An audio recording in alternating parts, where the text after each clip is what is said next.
তাহলে বলিস।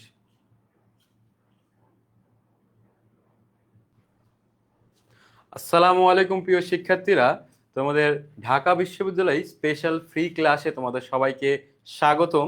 তো আমি তোমাদের সাথে থাকছি, তোমাদের রাতুল ভাইয়া। তো ক্লাস শুরুর পূর্বেই আমি তোমাদের কিছুক্ষণ সময় জয়েন করার জন্য সময় দিব। এই সময়ের মধ্যে তোমরা আমাকে জানাবা কে কোথায় থেকে আমাদের লাইভ ক্লাসটি দেখছো, এবং আমার কথা থেকে শুরু করে তোমরা বোর্ড বা আমাকে স্পষ্ট দেখতে পাচ্ছ কিনা সবকিছু আমাকে একটু ভাইয়াকে জানাবা। তারপরে তোমাদের জয়েন করার জন্য কিছুক্ষণ সময় দিচ্ছি, তোমরা জয়েন করো এবং জানাও কে কোথায় থেকে আমাদের লাইভটি দেখছো। তারপরে আমরা ক্লাসটা শুরু করবো ইনশাআল্লাহ। তো আজকের ক্লাসে তোমাদের জন্য একটা ধামাকা ওয়েট করতেছে। তো সবাই একটু দ্রুত জয়েন করো আর আমাকে একটু জানাও যে কে কোথায় থেকে আমাদের লাইভ ক্লাসটি দেখছো। সবাই একটু ভাইয়াকে জানাবা কে কোথায় থেকে। আজকে একটা ক্লাসে তোমাদের ঢাকা বিশ্ববিদ্যালয় স্পেশাল, অর্থাৎ এই একটা ক্লাসে শুধুমাত্র তোমাদের ঢাকা বিশ্ববিদ্যালয় কেন্দ্রিক না, শুধুমাত্র বলা হচ্ছে ঢাকা বিশ্ববিদ্যালয় কেন্দ্রিক কারণ একটা কথা আছে যে বাংলা ঢাকা বিশ্ববিদ্যালয়ের প্রস্তুতি যদি নাও তাহলে তোমার সবগুলা বিশ্ববিদ্যালয়ের প্রস্তুতি হয়ে যাবে। এবং আজকের ক্লাসে আমরা তোমাদের 3টা টপিক পুরোপুরি ক্লিয়ার করব ইনশাআল্লাহ। তো সবাই ধৈর্য ধরে ক্লাসটা করবে, শুরু থেকে শেষ পর্যন্ত ক্লাসটা করবে। দেখবা তোমাদের ব্যাকগ্রাউন্ডের 3টা মেজর টপিক তোমাদের ক্লিয়ার হয়ে যাবে ইনশাল্লাহ। এবং ঢাকা বিশ্ববিদ্যালয় থেকে শুরু করে অন্যান্য বিশ্ববিদ্যালয়ে কেমন প্রশ্ন আসে বাংলার, সবগুলো তোমাদের আজকের ক্লাসে বলবো। তো সবাই একটু ভাইয়াকে জানাও কে কোথা থেকে দেখছো। ভাইয়া চট্টগ্রাম থেকে দেখছি। যারা সালাম দিচ্ছ সবাইকে একসাথে ওয়ালাইকুম আসসালাম। যারা জিজ্ঞেস করছো কেমন আছি, আলহামদুলিল্লাহ আমি অনেক ভালো আছি।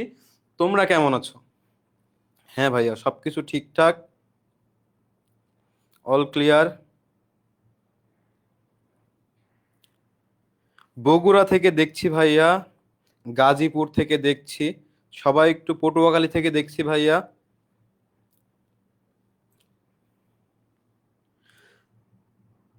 আজকের ক্লাসে একটা অ্যানাউন্সমেন্ট করছি তোমাদের, আজকের ক্লাসের একজন পাবে আমার পক্ষ থেকে আমার লেখা সাহিত্যতরী বইটি উপহার পাবে একজন।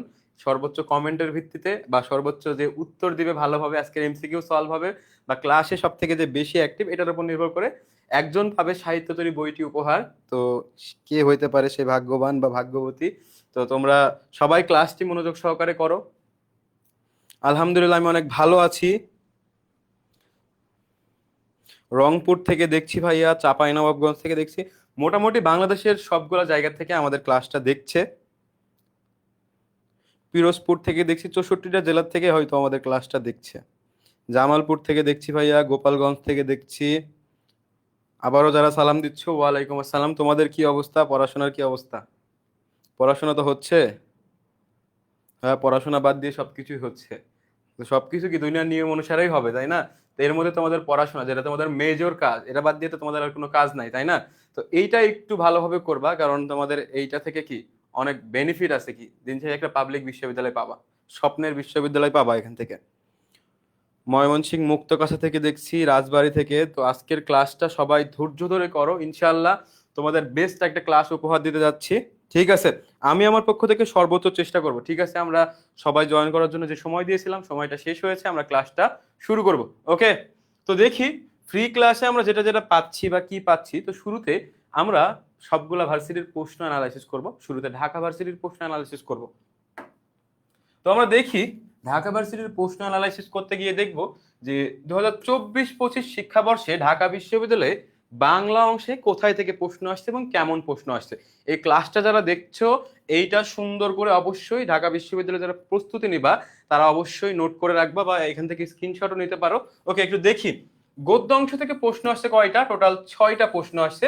এই 6টা প্রশ্নের মধ্যে থেকে গুরুত্বপূর্ণ কোনগুলো থেকে প্রশ্ন আসছে, আমার পদ থেকে প্রশ্ন আসছে, অপরিচিত থেকে 2টা প্রশ্ন আসছে, বিলাসীর থেকে একটা আসছে, গৃহ এবং রেইনকোট থেকে। অর্থাৎ গদ্য অংশ অর্থাৎ গল্প প্রবন্ধের মধ্যে থেকে এই 6টা বা এই 5টার মধ্যে থেকে সবগুলো প্রশ্ন আসছে। টোটাল কয়টা প্রশ্ন আসছে? টোটাল প্রশ্ন আসছে 6টা। ওকে, কবিতা অংশ থেকে মাত্র 2টা প্রশ্ন আসছে ঢাকা বিশ্ববিদ্যালয়ে। দেখো কোথায় থেকে প্রশ্ন আসে, সোনার তরী আর 18 বছর বয়স থেকে। কবিতা অংশ থেকে প্রশ্নগুলো আসে মূলত কিভাবে?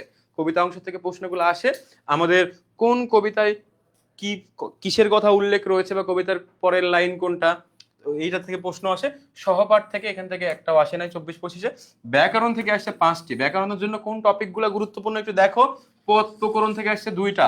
অভিধান ও বর্ণানুক্রম ঢাকা বিশ্ববিদ্যালয়ের জন্য ফরজ একটি টপিক, রাজশাহী বিশ্ববিদ্যালয়ের জন্য ফরজ একটি টপিক, চট্টগ্রাম বিশ্ববিদ্যালয়ের জন্য ফরজ একটি টপিক, এবং গুচ্ছতে অভিধান বর্ণানুক্রম থেকে প্রশ্ন আসে। তো সবগুলোর জন্য গুরুত্বপূর্ণ। আজকে আমরা অভিধানটাও পড়বো। আমাদের আজকে পড়ার রুটিনের মধ্যে কি অভিধানটাও আছে, এটা আজকে ক্লিয়ার করে দেবো। সমাজ থেকে প্রশ্ন আসছে, উচ্চারণ থেকে প্রশ্ন আসছে, বিরোচন বা মুখস্থ অংশ থেকে দুইটা প্রশ্ন আসছে ঢাকা বিশ্ববিদ্যালয়ে 24-25 সেশনে। সেখান থেকে বাগধারার থেকে প্রশ্ন আসছে, আর কি পারিভাষিক শব্দ থেকে প্রশ্নগুলো আসছে। তো এই ছিল 24-25 সেশনের, এইটা অবশ্যই বুঝতে পারছো। এবার একটু দেখি 23-24-এ কয়টা প্রশ্ন আসছে, 23-24-এ কিভাবে প্রশ্ন আসছে এইটা একটু দেখো। 23-24-এ গদ্য অংশ থেকে প্রশ্ন আসছে কয়টা? 4টা প্রশ্ন আসছে। কোত্থেকে আসছে? আমার পদ থেকে আসছে, রেইনকোট নেকলেস এবং 52 দিনগুলির থেকে একটা আসছে। কবিতা সহপাঠ থেকে একটা প্রশ্ন আসে নাই 23-24 শিক্ষাবর্ষে। এবার দেখি ব্যাকরণটাকে প্রাধান্য দেওয়া হয়েছে 23-24 শিক্ষাবর্ষে। ব্যাকরণের কোন টপিক গুলো থেকে প্রশ্ন আসছে এখানে একটু দেখি। ব্যাকরণ থেকে 9টা প্রশ্ন আসছে, হিউজ প্রশ্ন, কিন্তু 15টার মধ্যে 9টা প্রশ্ন এখান থেকে আসছে। দেখো, উচ্চারণ, বানান, পদ প্রকরণ, উপসর্গ, অভিধানক, বর্ণানুক্রম, এই একটা টপিক, যেটা ছোট্ট একটা টপিক, কিন্তু এখান থেকে সবগুলা ভার্সিটিতে প্রশ্ন আসে। তো এটা আজকে অবশ্যই পড়বো। ধ্বনি পরিবর্তন থেকে আসছে, শব্দ ভান্ডার থেকে আসছে, দ্বিরুক্ত শব্দ এবং ক্রিয়ার কাল। বিরোচন অংশ থেকে প্রশ্ন আসছে 23-24-এ ঢাকা বিশ্ববিদ্যালয়ে 2টা প্রশ্ন আসছে। এর মধ্যে এক কথায় প্রকাশ থেকে আসছে এবং পারিভাষিক শব্দ থেকে প্রশ্ন আসছে। ঠিক আছে, এবার একটু দেখবো 23-24-এর পরে 22-23-এ কয়টা আসছে। 22-23 শিক্ষাবর্ষে দেখো, গদ্য অংশ থেকে একটা প্রশ্ন আসছে, রেইনকোট থেকে প্রশ্ন আসছে, কবিতা অংশ থেকে একটা প্রশ্ন আসছে, সেটা ফেব্রুয়ারি 1969 কবিতার থেকে আসছে। সহপাঠ থেকে আসছে 2টা, সেটা কোথায় থেকে? লাল সালু এবং সিরাজুল্লাহ থেকে একটা একটা করে আসছে। ব্যাকরণে 22-23 শিক্ষাবর্ষে ব্যাকরণ থেকে প্রশ্ন আসছে কয়টি? টোটাল 7টি প্রশ্ন আসছে। কোথায় কোথায় থেকে আসছে ব্যাকরণের কোন টপিক গুলা? শব্দের উৎস, বানান, অভিধান ও বর্ণানুক্রম, ধ্বনি ও বর্ণ। এই যে এটার সাথে অভিধান ও বর্ণানুক্রম, ধ্বনি ও বর্ণ, এইটা তোমাদের দেখাইছি। রাজশাহী বিশ্ববিদ্যালয়, চট্টগ্রাম বিশ্ববিদ্যালয়, জাহাঙ্গীরনগর বিশ্ববিদ্যালয়, গুচ্ছ, ঢাকা বিশ্ববিদ্যালয়, সবগুলোর জন্য ধ্বনি ও বর্ণ একটা কি হট টপিক বলা যায়, যেটা থেকে প্রতি বছর প্রশ্ন আসে। বন্দুকের গুলি মিস হইতে পারে, কিন্তু ধ্বনি ও বর্ণ এখান থেকে প্রশ্ন আসা মিস হবে না বাংলা অংশে, মাথায় রেখো। উপসর্গ থেকে প্রশ্ন আসছে, সমাসে থেকে আসছে এবং পদ প্রকরণ থেকে আসছে। তো ব্যাকরণ থেকে 22-23 শিক্ষাবর্ষে কয়টা? 7টা প্রশ্ন আসছে। তার মানে তোমরা বিগত 5 বছরে দেখলেই বুঝতে পারো ব্যাকরণের কোন টপিক গুলো থেকে প্রশ্ন আসবে, ব্যাকরণের কোন টপিক গুলো তোমাকে পড়তে হবে ভালোভাবে। বিরোচন অংশ থেকে প্রশ্ন আসছে কয়টা? 4টা। এর মধ্যে বাগধারা, সমর্থক শব্দ, এক কথায় প্রকাশ এবং পারিভাষিক শব্দ। তো তোমাদের একটা কথা বলি, যে পড়াশোনা করা এবং স্মার্টলি পড়াশোনা করা, দুইটার মধ্যে কিন্তু একটা পার্থক্য আছে। তো তোমাকে যে একটা জাস্ট ছোট্ট একটা উদাহরণ দিয়ে বলি। ধরো, কথার কথা বলছি, আমি এই বিল্ডিংটা উঠেছি এবং এটার কোনো সিঁড়ি নাই বা কিভাবে ওঠার কোনো মাধ্যম নাই। তো এইটা উঠতে গেলে অবশ্যই অনেকবার ব্যর্থ হওয়ার সম্ভাবনা আছে। কিন্তু যে একবার এই বিল্ডিংটা উঠছে কষ্ট করে, সে কিন্তু জানে যে এখানে পা দিলে আমি উঠতে পারবো, সহজ হবে, এখানে পা দিলে আর একটু সহজ হবে এখানে। তো তার কথা মতো যদি তুমি এই বিল্ডিংটা চড়তে যাও, খুব সহজে চড়তে পারবা। তো যে যেখান থেকে আসছে বা যে যেটা অতিক্রম করছে, সে কিন্তু তোমাকে সেখানে নিয়ে যেতে পারবে। তো আমি জাস্ট বলতেছি যে যারা এগুলা, অর্থাৎ আমরা প্রশ্ন ব্যাংক অ্যানালাইসিস করে কিন্তু তোমাদের সামনে এগুলো নিয়ে আসছি। তো এখানে তোমাদের অবশ্যই তোমাদেরকে বলতে আসছি যে কোনগুলো টপিক পড়তে হবে। তোমাদেরকে গাধার মতো যদি অ্যাডমিশনে পড়ো, স্পেশালি ঢাকা বিশ্ববিদ্যালয়, রাজশাহী বিশ্ববিদ্যালয়, চট্টগ্রাম, জাহাঙ্গীরনগর, এই 4টা স্বায়ত্তশাসিত বিশ্ববিদ্যালয়ে গাধার মতো পরিশ্রম করে কেউ চান্স পাবে না। স্মার্টলি পরিশ্রম করতে হবে। তোমরা দেখতে পাচ্ছ যে বিশ্ববিদ্যালয় খ এবং বিভাগ পরিবর্তনের জন্য আমাদের ডাইনামাইক ব্যাচে দেশসারা অনলাইন কোর্স, যেটা আমাদের বলা হয় যে এখন আমাদের টপার্স গাইডলাইন মানবিক বিভাগের মধ্যে বাংলাদেশের সব থেকে বড় অনলাইন প্ল্যাটফর্ম। আমাদের ডাইনামাইট ব্যাচে অলরেডি 1000+ স্টুডেন্ট এনরোল করছে। তোমরা 50% ডিসকাউন্টে তোমাদের ভর্তি চলছে। তোমাদের বেশি কথা বলবো না, এই সুযোগ হারালে কাটতে হবে আড়ালে। ডিসকাউন্ট থাকতেই ভর্তি হয়ে যাও, ঠিক আছে? এবার আমরা এখান থেকে দেখবো 21-22 সেশনে গদ্য অংশ থেকে প্রশ্ন আসছে কয়টা? 3টা। কবিতা অংশ থেকে আসছে প্রশ্ন 3টা। কোথায় থেকে আসছে? অপরিচিতা, 52 দিনগুলো, রেনকোট। আমরা স্পেশালি ব্যাকরণ গুলো দেখবো, যেহেতু ব্যাকরণের এখান থেকে চেঞ্জ হয়েছে, আমরা ব্যাকরণটা স্পেশালি ফোকাস করতেছি। দেখো, 4টা প্রশ্ন আসছে ব্যাকরণের। বানান শুদ্ধিকরণ আসছে, ধ্বনীয় বর্ণ, উচ্চারণ, পদ প্রকরণ এবং বিরোচন অংশ থেকে একটা প্রশ্ন আসছে 21-22-এ, সেটা কি? পারিভাষিক শব্দ থেকে। তোমাদের একটা জিনিস মানে বোঝানোর জন্য বা ক্লিয়ার করার জন্য এটা বলতেছি যে আমাদের প্রশ্নগুলো আসছে কিভাবে, জাস্ট ব্যাকরণের কোন টপিকগুলো গুরুত্বপূর্ণ এটা তোমাদেরকে বোঝানোর জন্য। 20-21-এ দেখো গদ্য অংশ থেকে প্রশ্ন আসছে 4টা, কবিতা অংশ থেকে আসছে 1টা, সহপাঠ থেকে আসছে কয়টা? 4টা। মানে তোমাদের সহপাঠটা থেকে এভারেজে ধরে রাখতে হবে 2 থেকে 3টা প্রশ্ন সহপাঠ থেকে, ঢাকা বিশ্ববিদ্যালয় থেকে শুরু করে সকল বিশ্ববিদ্যালয় সহপাঠ থেকে 2 থেকে 3টা প্রশ্ন মাস্ট থাকবে। ওকে, ব্যাকরণ থেকে দেখো 4টা, শব্দের উৎস, সন্ধি, অভিধানিক ক্রম, বানান, সবগুলাতেই কিন্তু অভিধানিক ক্রম, ধ্বনীয় বর্ণ এখানে আসেই কিন্তু প্রশ্ন আসতেছে। বিরোচন অংশ থেকে প্রশ্ন আসছে 2টা, এক কথায় প্রকাশ এবং প্রবাদ প্রবচন। এবার একটু দেখি 19-20 শিক্ষাবর্ষে গদ্য অংশ থেকে 4টা প্রশ্ন আসছে, কবিতা থেকে 3টা, সহপাঠ থেকে 2টা আসছে, ব্যাকরণ থেকে আসছে 3টা, বিরোচন থেকে 4টা। ব্যাকরণের কোথা থেকে? সমাস, বানান, সন্ধি থেকে গুরুত্বপূর্ণ আসছে। তো দেখি বিরোচন অংশে আসছে শব্দার্থ, এক কথায় প্রকাশ, সমার্থক শব্দ, প্রবাদ। ঠিক আছে, এইগুলো ছিল আমাদের ঢাকা বিশ্ববিদ্যালয়ের প্রশ্ন অ্যানালাইসিস, যে কোথায় থেকে পড়বো। এখন আমরা আমাদের যে টপিকগুলো ছিল আমরা দেখলাম, বাছাই করে দেখলাম যে কোন 3টা টপিক গুরুত্বপূর্ণ। সকল টপিক গুরুত্বপূর্ণ টপিকের মধ্যে যে কয়েকটা গুরুত্বপূর্ণ, তো সেখান থেকে আমরা বাছাই করলাম। আমরা পড়বো আজকে অক্ষর বিশ্লেষণ, অভিধান ও বর্ণানুক্রম, এবং আরেকটা পাশাপাশি পড়বো কি? ধ্বনি ও বর্ণ প্রকরণ। 3টা টপিকের বেসিক আমি তোমাদের বেসিক কনসেপ্ট ক্লিয়ার করবো ইনশাল্লাহ, আশা করি। এখন তোমাদের বলতেছি যে তোমাদের আজকের মধ্যে থেকে একজন বিজয়ী হবে, যে সাহিত্যতরী বইটা গিফট পাবে। তো এইটা হবে কমেন্টের ভিত্তিতে, সর্বোচ্চ কমেন্টের ভিত্তিতে পাবে। তো ঠিক আছে, আমি এখান থেকে কোর্সটা তোমাদের দেখানো শুরু করি। অক্ষর বিশ্লেষণ, ঠিক আছে। এই অক্ষর বিশ্লেষণ থেকে আমাদের পরীক্ষাতে কিন্তু প্রশ্ন আসে, এবং কেমন প্রশ্ন আসে এটা তোমাদের জাস্ট দেখাবো। শুরুতে তোমাদের এইখান থেকে জানতে হবে অক্ষর বিশ্লেষণে অক্ষর জিনিসটা কি, অর্থাৎ অক্ষর এই জিনিসটা বলতে আমরা কি বুঝি। এখন বলা হইলো যে তোমার নামে কয়টি অক্ষর রয়েছে। এখন আমরা মনে করবো যে ধরো বললাম বিদ্যালয়। এখন যদি বলা হয় বিদ্যালয় শব্দটিতে কয়টি অক্ষর রয়েছে, আমরা কিন্তু অক্ষর আর বর্ণকে এক করে ফেলি। কিসে? বর্ণ এবং অক্ষরকে মনে করি এক। এখন অক্ষর আলাদা জিনিস, বর্ণ আলাদা জিনিস। এখন যদি বলা হয় এখানে অক্ষর কয়টা আছে, তো বলবো যে বিদ্যালয় 5টা না 6টা বলে দেবো। কিন্তু এগুলো তো বর্ণ সবগুলা, ব, দ, ল, অন্তস্থ, এগুলো তো বর্ণ। অক্ষর কি? অক্ষর মানুষের নিঃশ্বাসের স্বল্পতম প্রয়াসে কি? নিঃশ্বাসের স্বল্পতম প্রয়াসে একবারে যতটুকু উচ্চারণ, অর্থাৎ মানুষ নিঃশ্বাসের স্বল্পতম প্রয়াসে যতটুকু শব্দ একবারে উচ্চারণ করতে পারে সেটাকে বলা হয় অক্ষর। এখন দেখো আমরা যদি বলি মা, এটা কিন্তু আমরা একবারে উচ্চারণ করতে পারছি মা, কিন্তু মায়ের সাথে যদি মায়ের ভাই চলে আসে কি হবে? মা ভাই। মায়ের সাথে মায়ের ভাই মানে কি? মামা, তাই না? এখন দেখো এই মামাকে যদি উচ্চারণ করতে যাই, দেখো মা মা, আমরা কিন্তু একবারে বলতে পারছি না মামা, এটা কিন্তু বলতে পারছি না।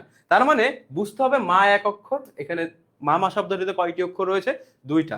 এখন যদি বলা হয় বিদ্যালয়, এখন তোমরা অনেকে সন্ধি বিচ্ছেদ করে দিবে, বিদ্যা যোগ আলয় 2টা অক্ষর রয়েছে, তাই না? এখন বিদ্যালয়, এখন দেখো বিদ্যালয়, বিদ্যালয় যতটুকু শব্দ 3বারে উচ্চারণ করছি আমরা, তার মানে কি অক্ষর বিদ্যালয় শব্দটিতে 3টা অক্ষর রয়েছে। কিন্তু এত ভাবে কি তোমাদের মনে রাখতে পারবা?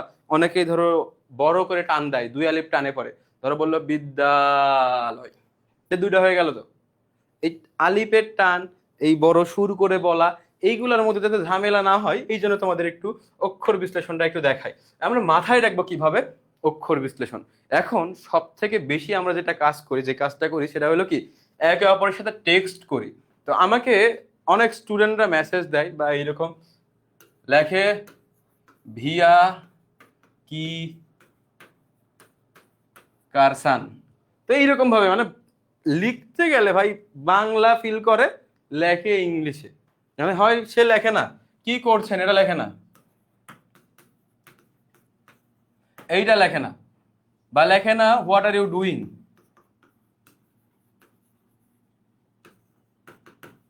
এইটা লেখে না, লেখে কি বাংলা, মানে ফিলিং বাংলা, লিপিং ইংলিশ, মিলে কি বাংলিশ।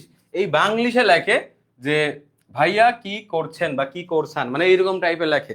তো আমরা কোনো অক্ষর নির্বাচন করতে গেলে আমাদের যে সমস্যাটার মধ্যে পড়ি বা অক্ষর নির্বাচন করতে গেলে সব থেকে সহজ উপায় যেটা তোমাদের বলবো, আমরা যেটা অক্ষর নির্বাচন করতে আসলো, ধরো কথার কথা অক্ষর নির্বাচন করতে আসলো বিদ্যালয়, বিদ্যালয়। তো এই বিদ্যালয় আবার ইংলিশে লিখে দিও না, স্কুল লিখে দিও না, যেটা বাংলিশে লিখবা। কি? বাংলিশ। ফিলিং বাংলা, লিপিং ইংলিশ। দেখো বিদ্যা, LOY। এখন দেখো আমরা জানি ইংরেজিতে ভায়োল কয়টা, ইংরেজিতে ভায়োল টোটাল কয়টা? টোটাল হলো 5টা ভায়োল, AEIOU, তাই না? অনেক আগে শিখছি, তাই না? এখন দেখো এখানে ভায়োল যে কয়টা থাকবে সে কয়টা অক্ষর হবে। একটা শব্দ আমরা বাংলিশে লিখবো, যেটা আমাদের অক্ষর নির্বাচন করতে আসবে, তো সেটা বাংলিশে লিখবো। লিখার পরে যে কয়টা ভায়োল থাকবে সে কয়টা অক্ষর। দেখো এখানে আই একটা, এ একটা, ও একটা। আবার অনেক পণ্ডিত আছে দেখবা এই জায়গাতে ওয়াই মুছে দিয়ে ওই দিবে আই। তো ভাইয়া বেশি হয়ে গেল তো। পাশাপাশি যখন দুইটা ভায়োল থাকবে তখন কাউন্ট হবে কয়টা? একটা। যদি তিনটাও থাকে তাও কাউন্ট হবে কয়টা? একটা। সিলেবল পড়ো নাই? ডাইসিলেবল, টাইসিলেবল, মনোসিলেবল, পলিসিলেবল, এগুলো তো ইংলিশের পড়া, আমি কেন বাংলাতে বলতেছি। তারপরেও সিলেবল শব্দের অর্থ হলো অক্ষর। দেখো বিদ্যালয় শব্দের ভায়োল কয়টা? তিনটা, তার মানে অক্ষর কয়টা? তিনটা। বোঝা গেছে? এখন তোমাদের আরো একটা বলি যে রবীন্দ্রনাথ, কথার কথা থাকলো রবীন্দ্রনাথ, এই শব্দটাতে কয়টা অক্ষর রয়েছে? এখন আমাদের কি সহজ উপায়ে তোমাদের বলে দিছি, যেটা আছে সেটা কি লিখতে হবে কিসে? বাংলিশে।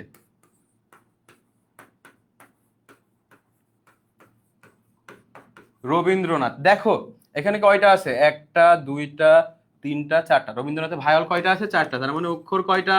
চারটা। ঢাকা বিশ্ববিদ্যালয়ে কিংবা যে কোনো বিশ্ববিদ্যালয়ে যদি প্রশ্ন আসে এরপরে কি তোমাদের অক্ষর নিয়ে যদি কোনো ঝামেলা হবে? আমার তো মনে হয় না যে তোমাদের ঝামেলা হওয়ার কথা। এই অক্ষর টপিকটাই অন্যান্য প্ল্যাটফর্ম বা অভিধান এই টপিকটাই তোমাদের পুরো ক্লাস জুড়ে পড়াবে, কিন্তু আমরা টপার্স গাইডলাইন, এখানে তোমরা টপার্স গাইডলাইনে ক্লাস করতে আসছো, যেটা অন্যান্য প্ল্যাটফর্মে 2 দিন বা 1 দিন ধরে পড়ায়, সেটা আমাদের কাছে 5 মিনিটে শেষ হয়ে যাবে। এবং তুমি অবশ্যই শিখবে। তুমি টপার্স গাইডলাইনে আসছো মানে কি তুমি ভাই শিখতে বাধ্য। এখন একটু জানাও যে অক্ষর নিয়ে কারো কোনো ঝামেলা আছে? এরপরে আমরা যাব যে বিশ্ববিদ্যালয় ভর্তি পরীক্ষায় অক্ষরগুলো আসে যেভাবে, তো MCQ সলভ করবো, আমরা একটু দেখবো, দেখি পারো কিনা। আমরা একটু MCQ সলভ করে দেখবো।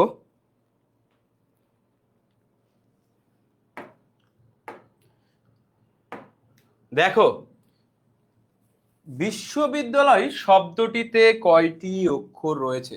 এবার আমরা দেখবো 1 নম্বর প্রশ্ন। ঢাকা বিশ্ববিদ্যালয়ে, চট্টগ্রাম বিশ্ববিদ্যালয়ে ডি ইউনিটে আসছে 24-25-এ, ঢাকা বিশ্ববিদ্যালয়ে ঘ ইউনিটে আসছে 20-21 শিক্ষাবর্ষে। এই বিশ্ববিদ্যালয় শব্দটিতে কয়টি ভিন্ন অক্ষর রয়েছে? বিশ্ববিদ্যালয় শব্দটিতে কয়টি ভিন্ন অক্ষর রয়েছে? এবার একটু দেখি, তোমরা একটু অ্যান্সার করো, তারপরে আমরা তোমাদের জাস্ট খালি একটু বলে দিব।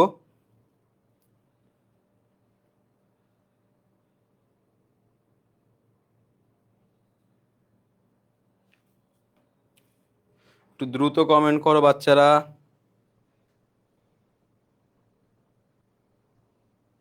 বিশ্ববিদ্যালয় শব্দটিতে কয়টি অক্ষর রয়েছে? সবাই কমেন্ট করতেছে একের ক, অর্থাৎ 5টি, 5টি। আচ্ছা আমরা একটু দেখবো যে আমরা যেহেতু এটা পড়তেছি, তো এখান থেকে একটু দেখবো বিশ্ববিদ্যালয় শব্দটিতে কয়টি অক্ষর রয়েছে, তাই না? আমরা তো যেহেতু নিয়ম জানি।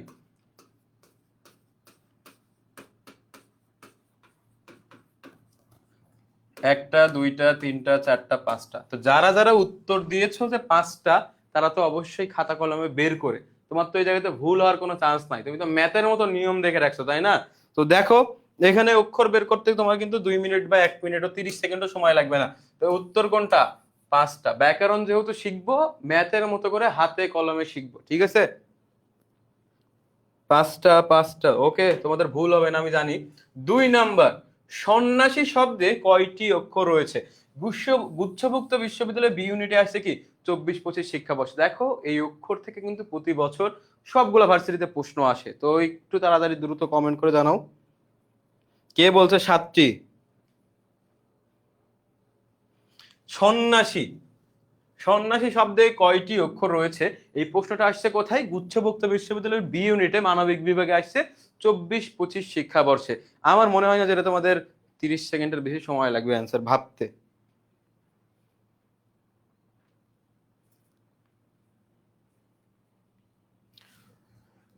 ওকে, একটু দেখি। বলছে তিনটি, দেখি। একটা, দুইটা, তিনটা। সন্ন্যাসী শব্দে কয়টি অক্ষর রয়েছে ভাইয়া? আমরা বের করলাম কয়টা? তিনটা অক্ষর রয়েছে। তো ফিলিং বাংলা, লিপিং ইংলিশ হয়ে গেল বাংলিশ। তারপরে দেখো অক্ষর বের করে ফেলে দিছো। ঠিক আছে, ওকে। এবার যাব 3 নম্বরে। পরীক্ষা শব্দটিতে কয়টি অক্ষর রয়েছে? চট্টগ্রাম বিশ্ববিদ্যালয়ের ডি ইউনিটে আসছে কত? 23-24 শিক্ষাবর্ষে। এই পরীক্ষা শব্দটিতে কয়টি অক্ষর রয়েছে? পরীক্ষা শব্দটিতে কয়টি অক্ষর রয়েছে? দ্রুত।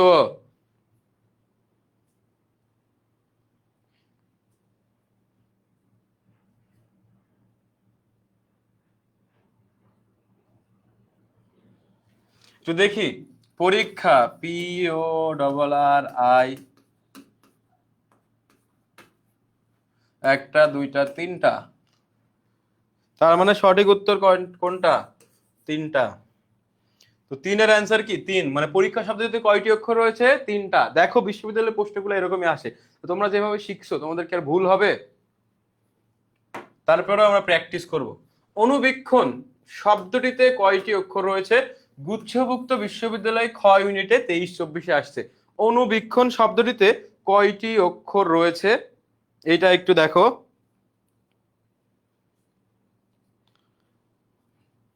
দ্রুত কমেন্ট করো বাচ্চারা।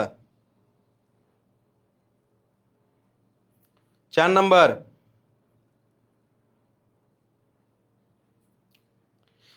আচ্ছা, একটা কথা, যে এইখানে যারা ক্লাস করছে সবাই আমার স্টুডেন্ট।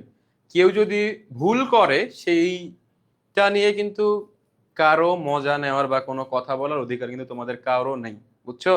তো এইটা যখন করবা তোমার মধ্যে কিন্তু একটা অহংকারের ভাব চলে আসবে। তো এইটা যদি থাকে তুমি চান্স পাবা না। কেউ যদি ভুল করে বা তুমি যদি ভুল করো সেটা ভুলটা স্বীকার করবা। বা কেউ যদি ভুল করে তুমি পারলে তাকে শুধরাই দেবা আপনা আপনি বলে, কিন্তু কাউকে ছোট করে বা কোনো ধরনের কথা জীবনে বলবে না তুমি। এইটা মাথায় রাখো, ঠিক আছে? তো এইটার উত্তর কি হবে দেখি। অনুবীক্ষণ।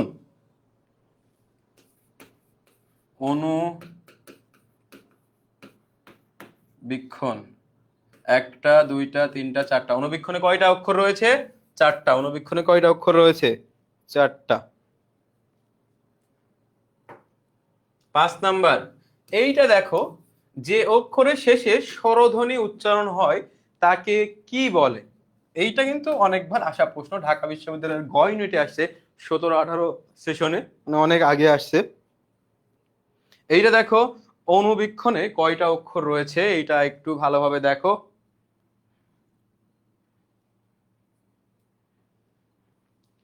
দ্রুত, আমি একটু পানি খাই বুঝছো, আমার গলা শুকায় গেছে।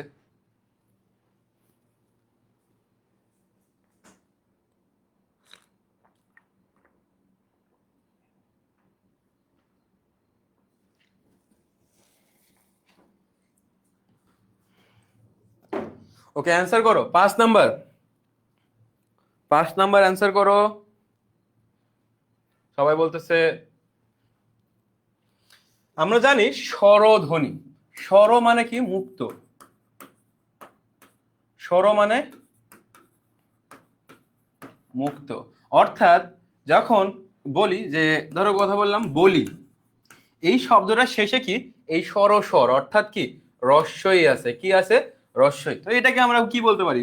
বলতে পারি বলি। বা আরো করে যদি একটু টান দিয়ে বলি বলি, তো এটা কি? মুক্ত হয়ে যাচ্ছে। স্বরাক্ষর মানে কি? এটা মানে কি? মুক্তাক্ষর। ঠিক আছে। এইবার অক্ষর, তো অক্ষর নিয়ে তো কারো কোনো সমস্যা নাই ভাই। অক্ষর যতটুকু দেখাইছি, কনসেপ্ট ক্লিয়ার হইলে বলবা যে ভাইয়া বুঝতে পারছি, ভবিষ্যতে পরীক্ষাতে আসলে পারবো। সৎ উত্তর ছাড়া দিবা না, মিথ্যা কথা বলবা না। না বুঝতে পারে কেউ যদি আমাকে মিথ্যা কথা বলো তাহলে আমার কাছে না আল্লাহর কাছে দায়ী থাকবে, পরীক্ষাতে ধরা পড়বা।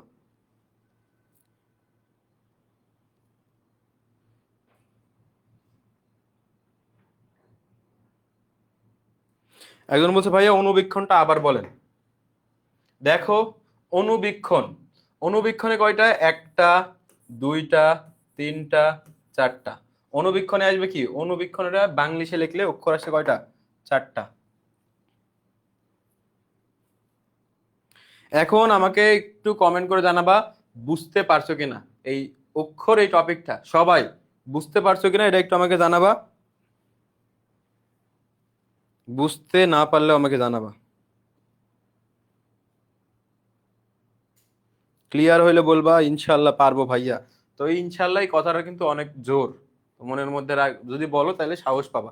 সবসময় নিজেকে সাহস দেওয়ার চেষ্টা করবা, তুমি তোমার জন্য যথেষ্ট, বুঝতে পারছো? ওকে, সবাই তো বুঝতে পারছে তাই না? এবার দেখবো অভিধানিক ক্রম। আমরা কিন্তু কিছুক্ষণ আগেই দেখলাম যে অভিধানিক ক্রম থেকে কতগুলা প্রশ্ন আসে, অভিধানিক ক্রম থেকে কতগুলা প্রশ্ন কিন্তু আমাদের এখানে আসে। তো এটা একটু দেখবো অভিধানুক্রম। তো অভিধানুক্রমটাও তোমাদের খুব তাড়াতাড়ি শেখানোর চেষ্টা করবো, যেহেতু এখন একটু দেখি এখানে অভিধানুক্রম। তো আমরা অভিধানুক্রম জিনিসটা বলতে কি বুঝি, যে আমাদের বর্ণমালা, বাংলা বর্ণমালা কয়টা, বাংলা বর্ণমালা কয়টা, দ্রুত একটু কমেন্ট করো তো ভাইয়া, দেখি কে কে পারে বাংলা বর্ণমালা কয়টা। আমাদের পেইড ব্যাচের স্টুডেন্ট হলে অবশ্যই পারবে।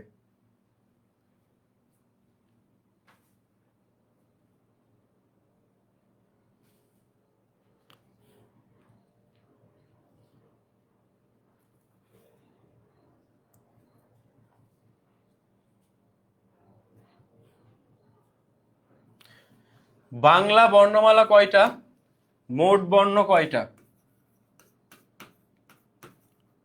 মোট বর্ণ, স্বরবর্ণ, ব্যঞ্জন বর্ণ।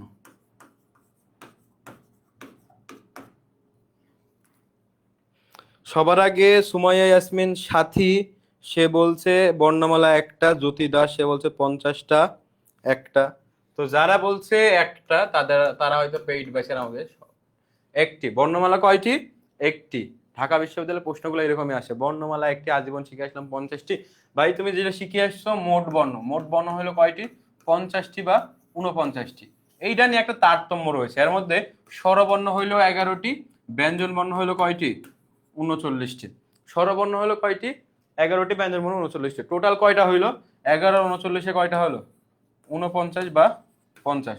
এখন তোমাদের মনের মধ্যে একটা প্রশ্ন আসতে পারে, ভাইয়া এই যে বর্ণ তারতম্যটা কেন হচ্ছে, কোথাও দেখি 49টি, কোথাও দেখি 50টি, কারণ কি? এর মধ্যে একটা পাপিষ্ট বর্ণ আছে, বুঝছো? এই পাপিষ্ট বর্ণর কারণেই এই বর্ণের তারতম্য দেখা যায়। তার নাম হইলো কি, ক্ষীয়। তার নাম হইলো কি, দেখতে পাচ্ছ কি, তার নাম কি, এই ক্ষীয়। এই ক্ষীয়কে ভাঙা যায়, এই ক্ষীয়কে কি ভাঙা যায়, একে ভাঙলে পাওয়া যায় ক হসন্ত মূর্ধন্য স। এটাকে আবার কেউ বললো না পেট কাটা মূর্ধন্য স, এটাকে বলা হয় মূর্ধন্য স। আর এটাকে বলা হয় যুক্তক্ষ না, এটাকে বলা হয় কি, ক্ষীয়। আমরা কিন্তু যুক্তক্ষয় পড়ছি অনেকে, কিন্তু এইটার নাম হলো কি, ক্ষীয়। তো এতটুকু ক্লিয়ার, বর্ণমালা হলো একটি, মোট বর্ণ 50টি, স্বরবর্ণ 11টি, ব্যঞ্জন বর্ণ 39টি, এবং এর বর্ণের মধ্যে তারতম্য সৃষ্টিকারী বর্ণ কোনটা, এই ক্ষীয় বর্ণ। এটাকে ভাঙা যায়, ভাঙলে কি পাওয়া যায়, ক হসন্ত মূর্ধন্য স। ঠিক আছে, এইবার একটু দেখবো অভিধানিক ক্রমটা কি। আমাদের বর্ণগুলা কি, শুরুতে স্বরবর্ণ, ব্যঞ্জন বর্ণ, এই ক্রমিকটা আমরা কিন্তু জানি, কিন্তু এই ব্যঞ্জন বর্ণ এবং স্বরবর্ণের একটা পার্থক্য দেখা যায় অভিধানে। অর্থাৎ তোমরা এখন ডিকশনারি ব্যবহার করো, যেটার অর্থ হইল কি, অভিধান। এই ডিকশনারির বাংলা হইল কি, অভিধান। এই অভিধানে বর্ণগুলা যখন খুঁজতে হইতো, তো অভিধানে বর্ণগুলা কিভাবে সাজানো আছে, অবশ্যই এই বর্ণানুক্রম থেকে আলাদা। অভিধানের বর্ণানুক্রম অন্যান্য বর্ণ থেকে কি আলাদা, বোঝা গেছে? তো এইটা একটু দেখবো যে অভিধান এবং বর্ণানুক্রমটা কি, অভিধান এবং বর্ণানুক্রমটা কি। তোমাদের কিন্তু আমি কমেন্ট দেখতেছি, তো যারা বলতেছো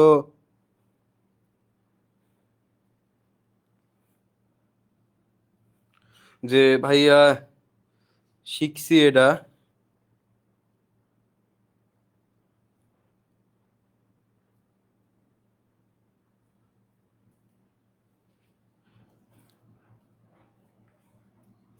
ঠিক আছে। এবার আমরা একটু লিখতে হবে কি, স্বরবর্ণগুলা লিখতে হবে।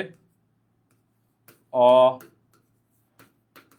আমি একটু লিখে দিই, তারপরে তোমরা বুঝতে পারবে।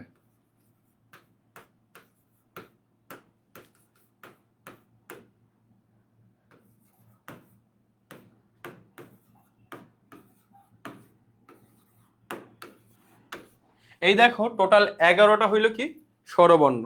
এই স্বরবর্ণগুলো থাকবে, তারপরে আমাদের আলাদা করে থাকবে ব্যঞ্জন বর্ণগুলো লিখতে হবে। আমি তো আবার ভুলে যাই গো।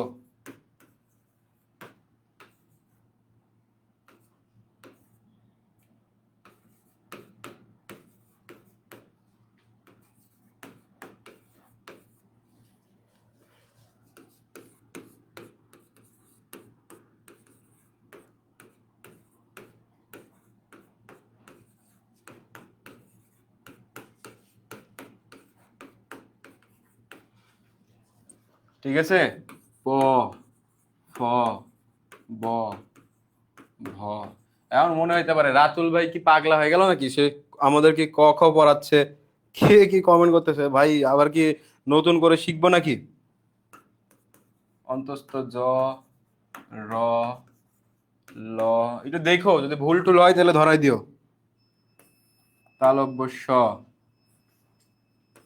মূর্ধন্য স, দন্ত স, হ,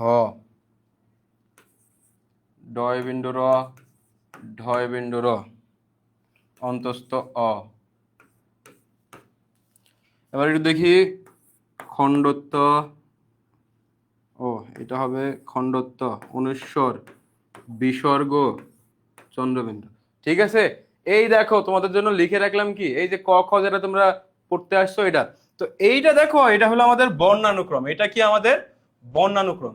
এখন তোমাদের শুরুতে একটু মাথায় রাখতে হবে যে বর্ণানুক্রমটা কেমন হবে, বা অভিধানের বর্ণগুলা কিভাবে সাজানো থাকবে, এখানে একটু তোমাদের দেখাই দিই। ঠিক আছে, তো শুরুতে আমাদের অভিধানটা এই পাশে একটু আমরা লিখি। অভিধানটা ওই পাশে থাক। অভিধানটা শুরু হবে কি দিয়ে? স্বরবর্ণ। কি হবে? শুরু হবে কি দিয়ে? স্বরবর্ণ। এই স্বরবর্ণ কয়টি? এই 11টি। 11টি কি? অ থেকে শুরু করে একদম ও অবধি। তার মানে এই 11টা সবার শুরুতে থাকবে, 11টার মধ্যে কোনো পরিবর্তন নাই। 11টার মধ্যে কি কোনো পরিবর্তন নাই। এই 11টার পরে চলে আসবে কোনটা? দেখো নিচে কয়টা বর্ণ আছে, কয়টা আছে? এই 3টা। এই 3টাকে বলা হয় অযোগবাহ বা পরাশ্রয়ী বর্ণ। এই পরাশ্রয়ী বর্ণগুলো কোথায় চলে আসবে? এই পরাশ্রয়ী বর্ণগুলো চলে আসবে কি ও এর পরে কি আসবে? অনুস্বর, বিসর্গ, চন্দ্রবিন্দু, তাই না? তাহলে কি আসবে? অনুস্বর, বিসর্গ, চন্দ্রবিন্দু। তো এইটা কি বাদ, এটা কি হয়ে যাবে এখান থেকে? বাদ হয়ে যাবে এটা। ঠিক আছে, এবার একটু দেখবো। তার মানে আমাদের পরিবর্তন হলো কোথা থেকে? এইখান থেকে পরিবর্তন হয়েছে। এর পরবর্তীতে ক, ক এর পরবর্তীতে আমরা একটা বর্ণ আছে যেটা এখন পর্যন্ত লিখি নাই, সেই বর্ণটা কি? ক্ষীয়, যেটা কি তারতম্য সৃষ্টি করে। দেখো ক এবং খ, এই ক এবং খ এটা কিন্তু উচ্চারণ কি যুক্ত খ একটা বলি না যেটা, বা ক্ষীয় যেটা বলি, দেখো যুক্ত খ। দেখো ক খ, অর্থাৎ এই ক্ষীয় বর্ণটা বসবে ক খ এর মাঝখানে। তাহলে অভিধানে ক এর পরবর্তী বর্ণের নাম কি? ক্ষীয়। অভিধানে ক এর পরবর্তী বর্ণের নাম কি? ক্ষীয়। খ গ ঘ এইগুলো ঠিক থাকবে। তারপর একটু দেখি ট ঠ। এখন এই ড, ধরো অভিধানটা এখন চেঞ্জ হয়ে যাচ্ছে না? মনে হচ্ছে যে আমাদের বর্ণমালাটাই চেঞ্জ হয়ে যাচ্ছে, বিদেশি বিদেশি মনে হচ্ছে না?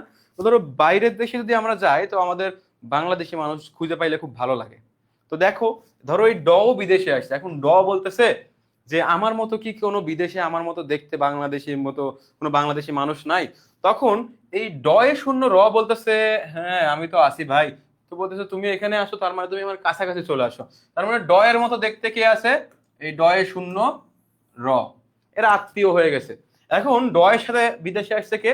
ঢ আসছে। এখন ঢ বলতেছে আমার কি কোনো আত্মীয় নাই? তো সে ভাবতে ভাবতে ভাবতেছে যে আমার এক 14 গোষ্ঠীর দূর সম্পর্কের এক খালা, তার একটা ছেলে আছে যে আমার খালাতো ভাই, সে আমার মতো দেখতে, তাকে কল লাগাই।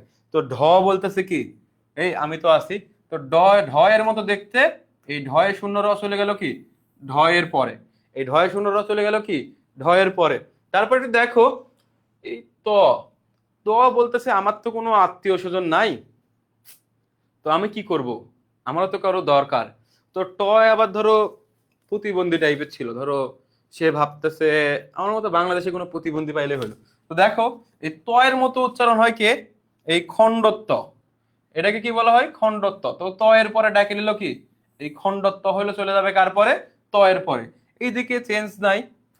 এরপরে আবার দেখতে পাচ্ছি এই জ, জ বলতেছে তাইলে তো আমার মতো কেউ আছে, আমার মতো কে আছে, এই যে অন্তস্থ অ আছে, তার মানে এই জ এর পরে আসলো কি, অন্তস্থ অ, জ এর পরে আসলো কি, অন্তস্থ অ।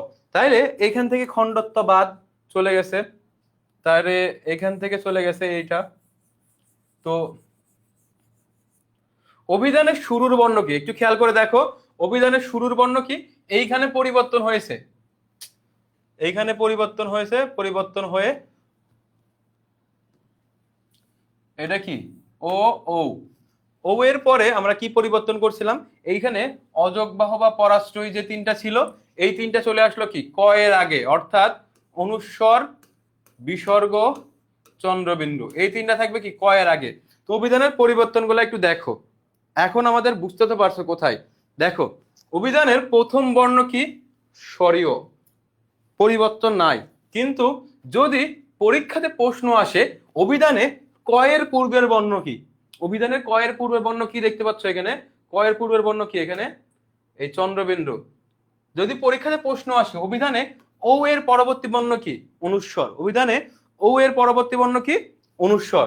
তারপরে প্রশ্ন আসলো অভিধানে ক এর পরবর্তী বর্ণ কি, ক এর পরবর্তী বর্ণ হইল ক্ষীয়, খ এর পরবর্তী, খ এর পূর্ববর্তী বা আগের বর্ণ হইল ক্ষীয়।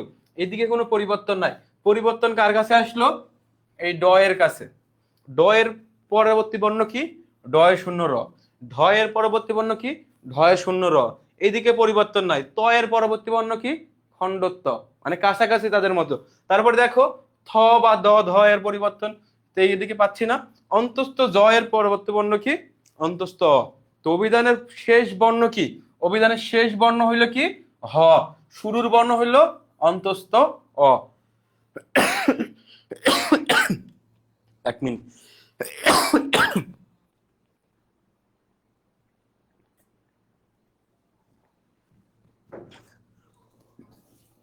এখন আমাকে একটু তোমরা জানাও যে অভিধানটা কে কে বুঝতে পেরেছো,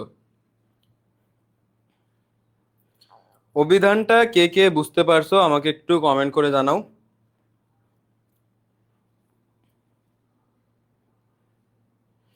এইটা কে কে বুঝতে পারছো সবাই একটু ভাইয়াকে কমেন্ট করে জানাও।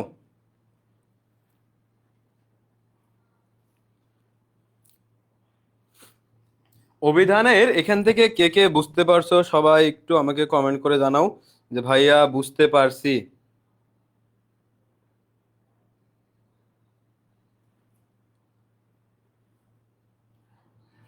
ওকে, এইবার আমরা অভিধান থেকে কি এমসিকিউ সলভ করব এবং দেখব যে অভিধানটা আমাদের ক্লিয়ার হয়েছে কিনা।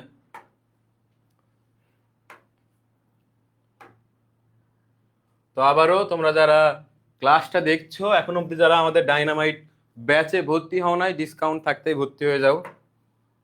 এবার 1 নম্বর এমসিকিউটা দেখি, বাংলা অভিধানে কোন বর্ণটি সব থেকে শেষে অবস্থান করে, সবাই দ্রুত অ্যান্সার করবা।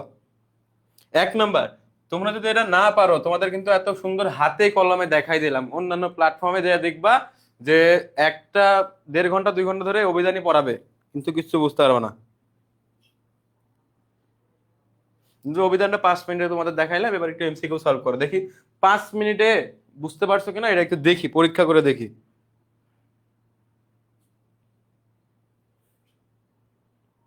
আবার একটু সামারি করে দেন, অবশ্যই সামারি করে দিব ক্লাস শেষে। সবার আগে সাদিয়া খাতুন, সে বলতেছে হ, কে বলতেছে গ, অর্থাৎ গয়ে তো হ আছে। একটু দেখি, এমসিকিউ করলে ক্লিয়ার হবে, এমসিকিউ সলভ করলে ক্লিয়ার তো অবশ্যই হবে। তো আমারটা কি, ও আমি তো এমসিকিউ এর এদিকে দাঁড়ায় আছি, তো দ্রুত একটু কমেন্ট করো দেখবো। আমরা একটু দেখলাম অভিধানে, এখান থেকে এমসিকিউ এর আগে এখান থেকে একটু ঘুরে আসি। অভিধানের শুরু হচ্ছে কি, অ, শেষ হচ্ছে কি, হ দিয়ে, তার মানে তোমরা যারা উত্তর করছো গ, তাদেরটা কি সঠিক। তো উত্তর কি, অভিধানের শেষ বর্ণ হইলো কি, হ। কে আবার বলো না, চন্দ্রবিন্দু চাঁদ অভিধানের শেষ বর্ণ। 2 নম্বর, বাংলা অভিধানের বর্ণানুক্রম অনুযায়ী ড এর পরে ঠিক কোন বর্ণটি থাকে, অর্থাৎ ড এর পরে কোন বর্ণটি বসে অভিধানে, ড এর পরে কোনটা বসে, অভিধানে ড এর পরে ঠিক কোন বর্ণটি বসে? এই যে ভাই সবার আগে বলছি, আপনি কইলেন না আরেকজনের নামে, নাফিজ ইসলাম। ও নাফিজও আগে বলছিল।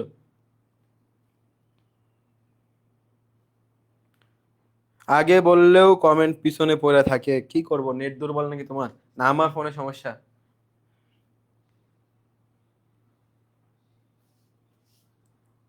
সবাই বলতেছে খ, মারিয়া ইয়াস, মারিয়া শবনম, তাহরিন এশা, ঋতু।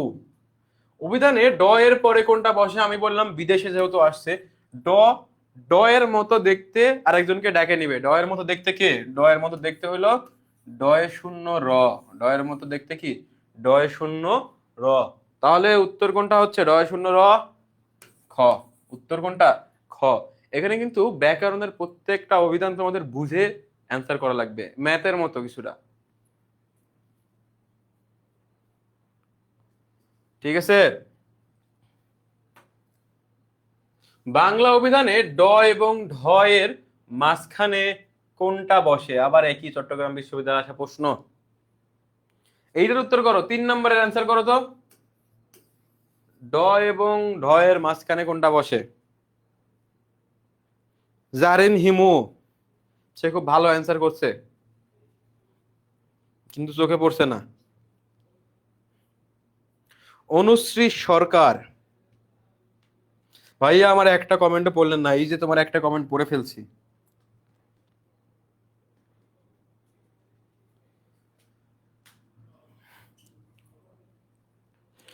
আতিয়া সরকার দিশা সবার আগে কমেন্ট করলেও ভাইয়া কমেন্ট পড়ে না। আমি তো কমেন্ট পড়বো না গো, কমেন্ট দেখবো জাস্ট।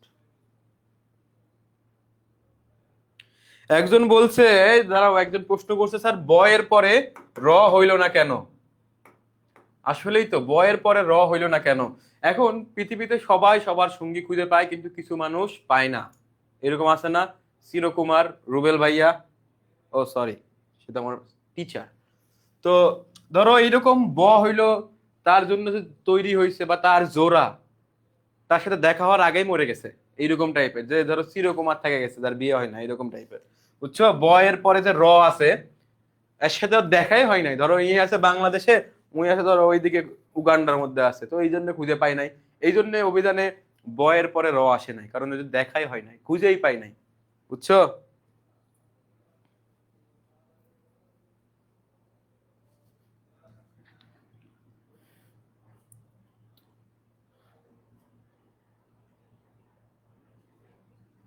একজন বলছে স্বপ্নবাজ রবি, ভাই ব এটা আমি। স্বপ্নবাজ রবি বলতেছে ভাই ব এটা পৃথিবীতে আমি, আমার কোনো কেউ খুঁজে পাবে না আমার। বুঝছো? সে হলো চির অভাগী। এই ব হলো, এই ব বর্ণটা এই রয়ের সাথে দেখাই হলো না এর, চির অভাগী তোমারে লাগি। নুসরাত জাহান বলছে ভাই একটা কমেন্ট পড়ছেন না আমার, পড়ে নিলাম। এই ব হইলো চির অভাগী, বুঝছো? তার মানে ড এবং ঢ এর মাঝখানে বসবে কোনটা? এই ড এ শূন্য র। সংযুক্তা রায়, ভাই আমার কমেন্টটা পড়বেন, পটুয়াখালীর বাসিন্দা। ঠিক আছে, 4 নাম্বার। বাংলা অভিধানে ত এর, ত বর্ণের পরে ঠিক কোন বর্ণ বা কোন রূপটি বসানো হয়? ত এর পরে কোন বর্ণটি বসানো হয়? কমেন্ট না দেখলে কষ্ট লাগছে। আহসান হাবিব। একজন বলছে জয়নব খাতুন, ভাই বড়টা মনে হয় আমি, এই জন্য খুঁজে পাচ্ছি না। চির অভাগী আসলেই। ব, দেবদাস। রুবেল ভাইও ক্লাস দেখতেছে, আসসালামু আলাইকুম রুবেল ভাই, সরি ফর দ্যাট।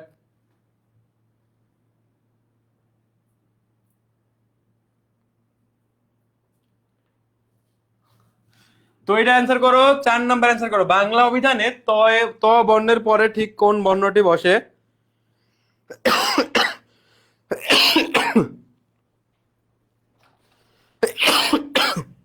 একটু পানি খাই।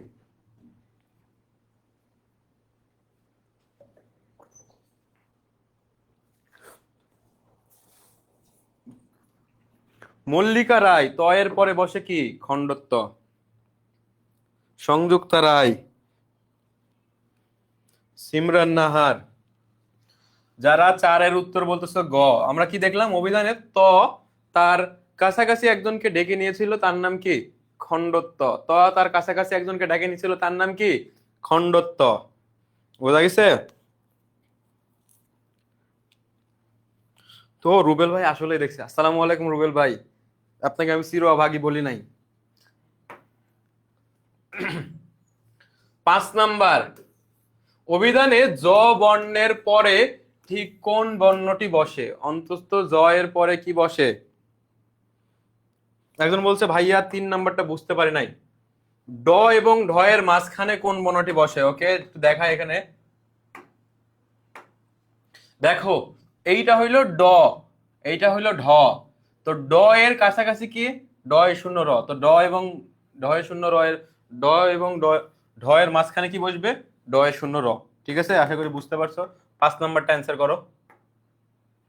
অভিধানে অন্তস্থ জ এর পরে কোন বর্ণটি বসে? অন্তস্থ জ এর পরে কোন বর্ণটি বসে?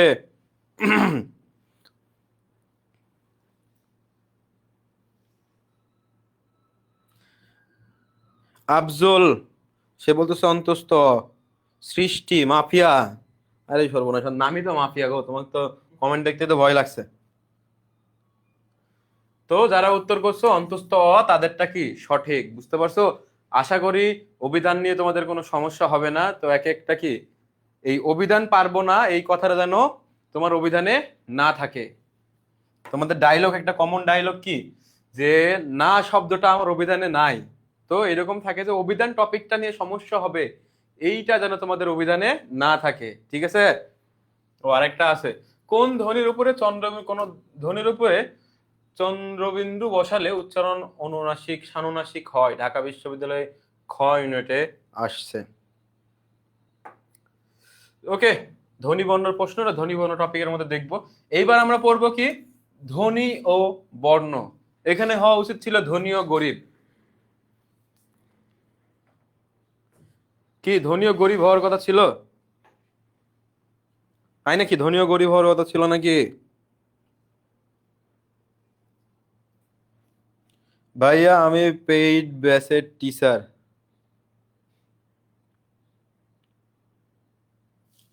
ঠিক আছে, তো এবার আমরা পড়বো কি, ও আশা করি অভিধানে তোমাদের কোনো সমস্যা নাই। ঠিক আছে, পারবো ইনশাল্লাহ। ভাইয়া কমেন্ট বিজয় ঘোষণা করেন নয়তো শেষ।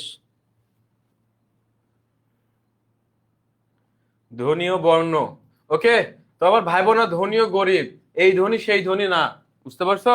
এই ধনী মানে কি, যেটা তোমরা ধনী মানে বুঝো, যার অনেক টাকা পয়সা, যে অনেক বড় লোক, যে কোটি কোটি টাকার মালিক, সে হইলো কি ধনী। কিন্তু এই ধনী সেই ধনী না, এটা কি মহেন্দ্র সিং ধোনি, এটাও না। এই ধ্বনি হলো কি, মানুষের মুখনিসৃত যে কোনো আওয়াজকে কি বলা হয়? ধ্বনি বলা হয়। মানুষ মুখ দিয়ে যা উচ্চারণ করে সেটা কি ধ্বনি হয়ে যায়, আর আমি হাত দিয়ে যা ছুঁই তা কি দুঃখ হয়ে যায়। তো ধ্বনি কি মানুষের মুখনিসৃত, মানুষের মুখের আওয়াজ। আর বর্ণ কি, বর্ণ হইল লেখার সাংকেতিক চিহ্ন, লেখার সাংকেতিক চিহ্ন। বোঝা গেছে?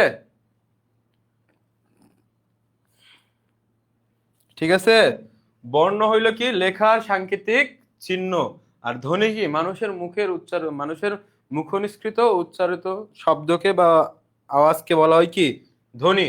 এখন একটু দেখি, আমাদের পরীক্ষাতে কিন্তু একটা প্রশ্ন আসে যে সকল বর্ণই ধ্বনি, কিন্তু সকল ধ্বনি কি বর্ণ নয়। পরীক্ষাতে প্রশ্ন আসে কি, সকল বর্ণই ধ্বনি কিন্তু সকল ধ্বনি কি বর্ণ নয়। এইটা নিয়ে একটু কনসেপ্ট আছে, বুঝছো?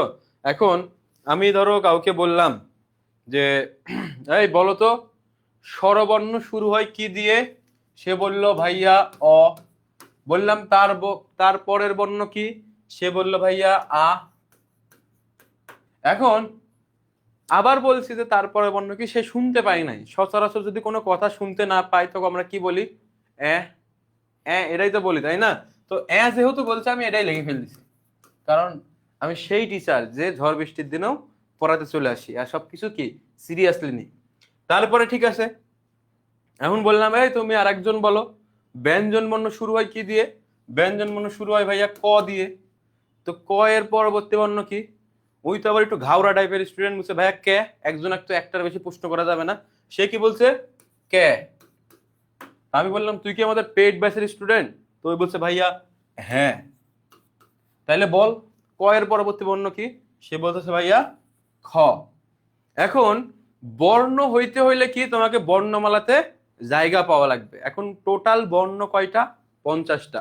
এই 50টা বর্ণ নিয়ে কি একটা বর্ণমালা। এখন দেখো এইখানে কোনগুলা বর্ণমালাতে জায়গা পাইছে? অ এইটা বর্ণমালাতে জায়গা পাইছে, আ এইটা বর্ণমালাতে জায়গা পাইছে, ক পাইছে, খ পাইছে।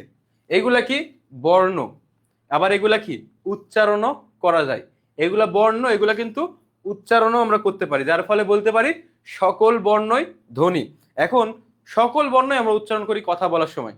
এখন যদি বলা হয় তুমি স্বরবর্ণ ছাড়া 10 মিনিট কথা বলো, তো ভাবতে ভাবতে তো মাথা চুল পড়ে যাবে সব, তাই না?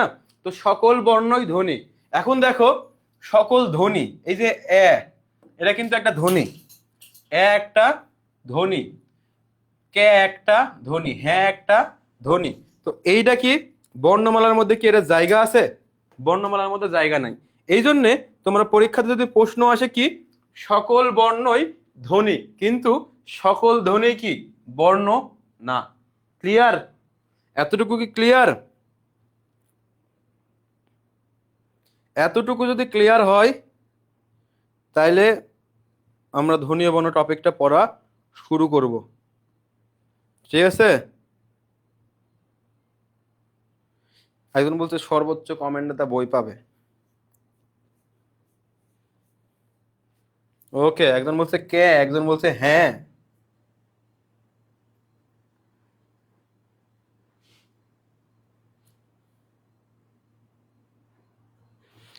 ওকে, এইবার আমরা একটু ধ্বনীয় বর্ণটা একটু দেখবো, বা ধ্বনীয় বর্ণটা কি পড়ি, যেহেতু অনেকগুলো ধ্বনীয় বর্ণ তাড়াতাড়ি শেষ করতে হবে কারণ বড় টপিক। ওকে, এইবার একটু দেখি যে শুরুতে দেখবো বর্ণ।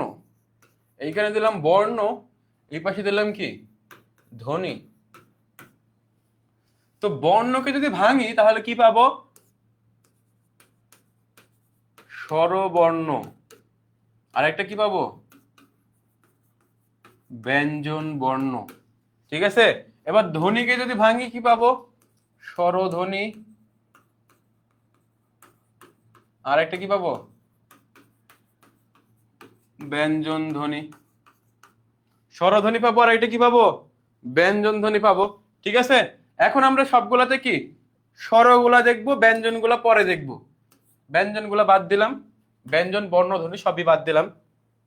এখন একটু দেখবো স্বরবর্ণের ভিতর থেকে স্বরবর্ণকে যদি ভাঙি তাহলে দুই ভাগে ভাঙতে পারবো, মৌলিক স্বরবর্ণ আর একটা কি যৌগিক স্বরবর্ণ। ভাইয়া তো মৌলিক স্বরবর্ণ আর যৌগিক স্বরবর্ণ। এখন মৌলিক স্বরবর্ণ কয়টি, মৌলিক যৌগিক স্বরধ্বনি কয়টি? এবার একটু স্বরধ্বনিকেও ভাঙি। স্বরধ্বনিকেও ভাঙলেও দুই ভাগে ভাগ করা যাবে, কি মৌলিক স্বরধ্বনি আবার কি যৌগিক স্বরধ্বনি। ঠিক আছে, তো সবার আগে একটু ধ্বনির থেকে শুরু করি। স্বরবর্ণ কয়টি?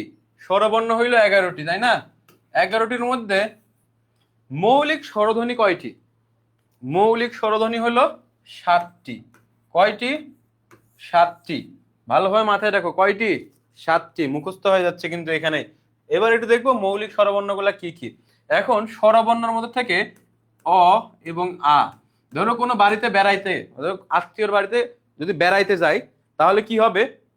তো বাড়ির ছোট বাচ্চা কাচ্চাদের নিয়ে যাওয়া লাগবে না, স্যার মাটিতে নাগিন ডান্স করবে। তোমরা যারা বাড়ির ছোট ছেলে পেলে আসো, ছোট ছেলে বা মেয়ে আসো, তোমাদের কিন্তু এরকম আবদার বেশি থাকে। আবার বয়স্ক মানুষ যারা আছে, বৃদ্ধ মানুষ, তাদের কিন্তু বাড়িতে রেখে যাওয়া যায় না, তাদের ছোট বাচ্চা এবং বয়স্ক যাইতে হয়। তারপরে কি একজন করে সুযোগ পায়।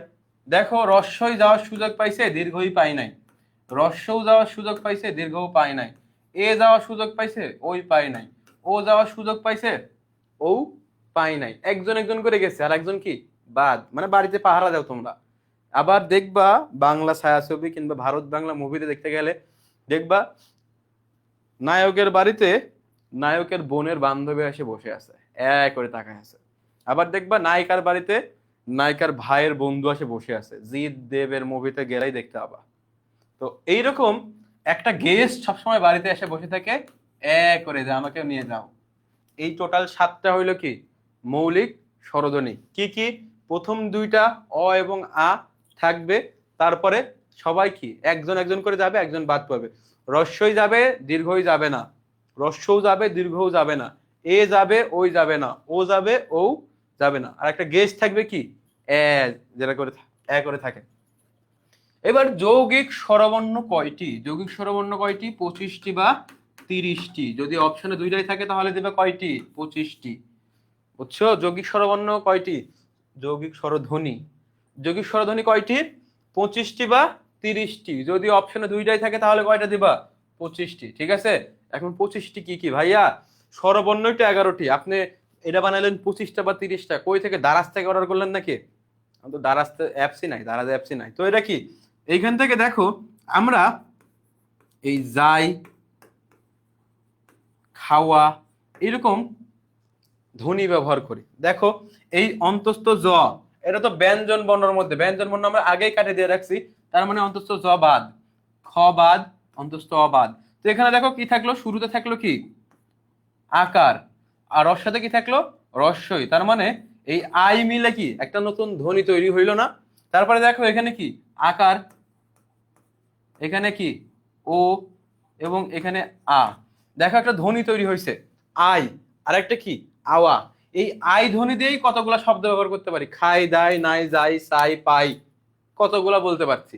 এই খাওয়া, আওয়া দিয়ে কতগুলা বলতে পারি, এই আওয়া ধ্বনি দিয়ে খাওয়া, দাওয়া, নাওয়া, যাওয়া, পাওয়া, কতগুলা বলতে পারছি। তো এইরকম ধ্বনি আছে টোটাল কয়টি? 25টি বা 30টি। তো মাথায় থাকবে মৌলিক স্বরধ্বনি কয়টি? 7টি। কি কি?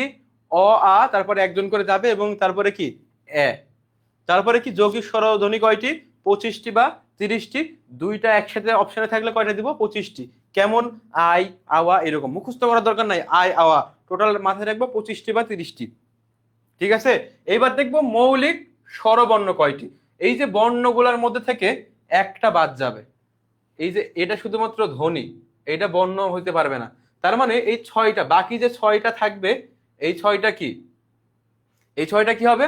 মৌলিক স্বরবর্ণ। তাহলে মৌলিক স্বরবর্ণ কয়টি? 6টি। কি কি? ওই যে এ বাদ দিয়ে বাকি যে 6টা বর্ণ আছে ওইগুলা সবগুলাই। তো অ, আ, রস্যই, রস্যউ, ও, এ। এই টোটাল 6টা কি মৌলিক স্বরবর্ণ। যৌগিক স্বরবর্ণ কয়টা? যৌগিক স্বরবর্ণ হইল 2টি। যৌগিক স্বরবর্ণ কয়টি? 2টি। কি কি? দেখো সব থেকে অদ্ভুত দেখতে, এইরকম হাত তুলে দেওয়া এরকম করে রাখছে।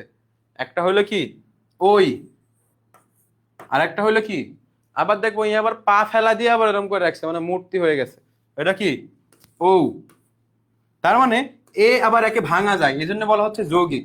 একে ভাঙলে পাওয়া যায় অ প্লাস রস্যই, আর ও কে ভাঙলে পাওয়া যায় অ প্লাস রস্যউ। সবাই 1 মিনিটের মাথায় দ্রুত কমেন্ট করে জানাও যে এতটুকু কে কে বুঝতে পারছো।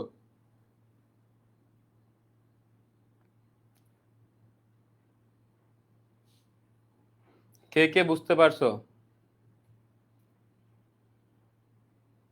দ্রুত একটু কমেন্ট করে জানাও যে ভাইয়া বুঝতে পারছি। আর যদি বুঝতে নাও পারো এটাও জানাও যে ভাইয়া আলহামদুলিল্লাহ বুঝতে পারেনি, আপনার ক্লাস দেখে কিচ্ছু বুঝতে পারেনি।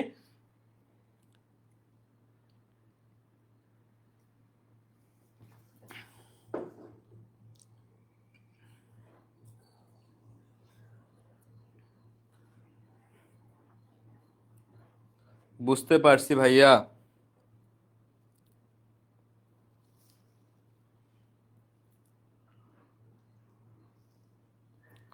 ঠিক আছে,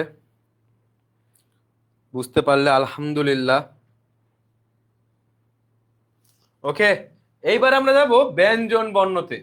এই ব্যঞ্জন বর্ণগুলো মাথায় রাখবো কিভাবে? ব্যঞ্জন ধ্বনি হইল কয়টা? সরি 30টা। ব্যঞ্জন ধ্বনি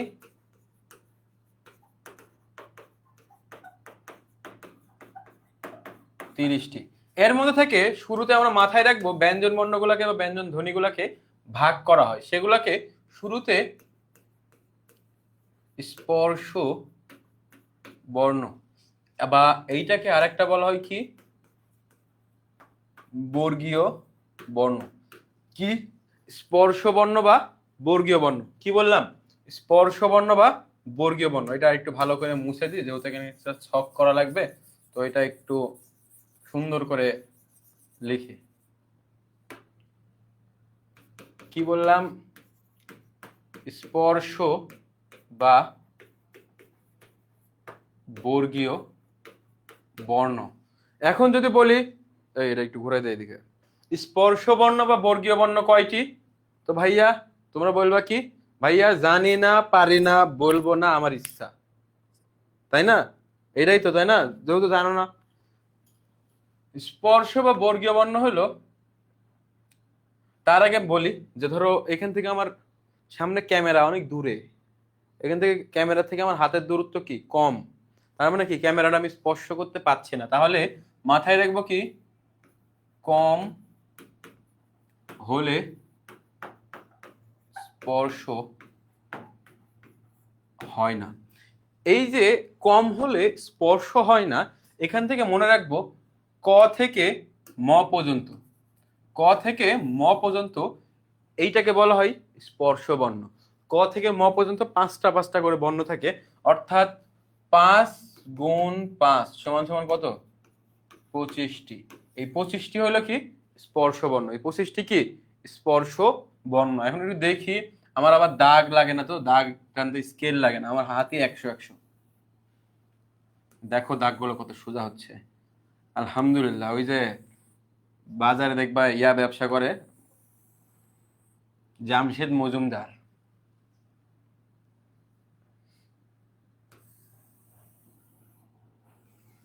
দেখতেই পাচ্ছ আমার দাগগুলো কত সোজা। রুবেল ভাইয়ের ড্রয়িং রুবেল ভাই খুব ভালো পারে, কিন্তু একটা দুইটা তিনটা পাঁচটা দেখো সাজাই ফেলে দিছি। এখন সুন্দর করে জাস্ট খালি লিখার পালা।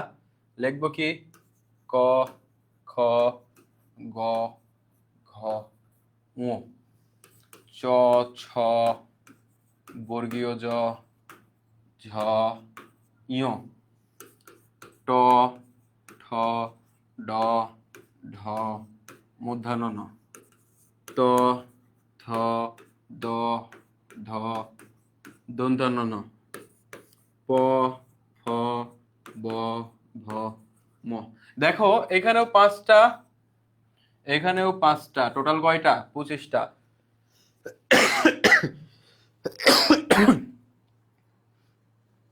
এই একটা চার্ট যে মাথায় রাখবে তাই অ্যাডমিশনে 1 মার্ক কমন পাবা। অর্থাৎ এই একটা চার্ট যে মাথা রাখবে সে অ্যাডমিশনে কি 1 মার্ক আরামসে কমন পাবে, বুঝছো?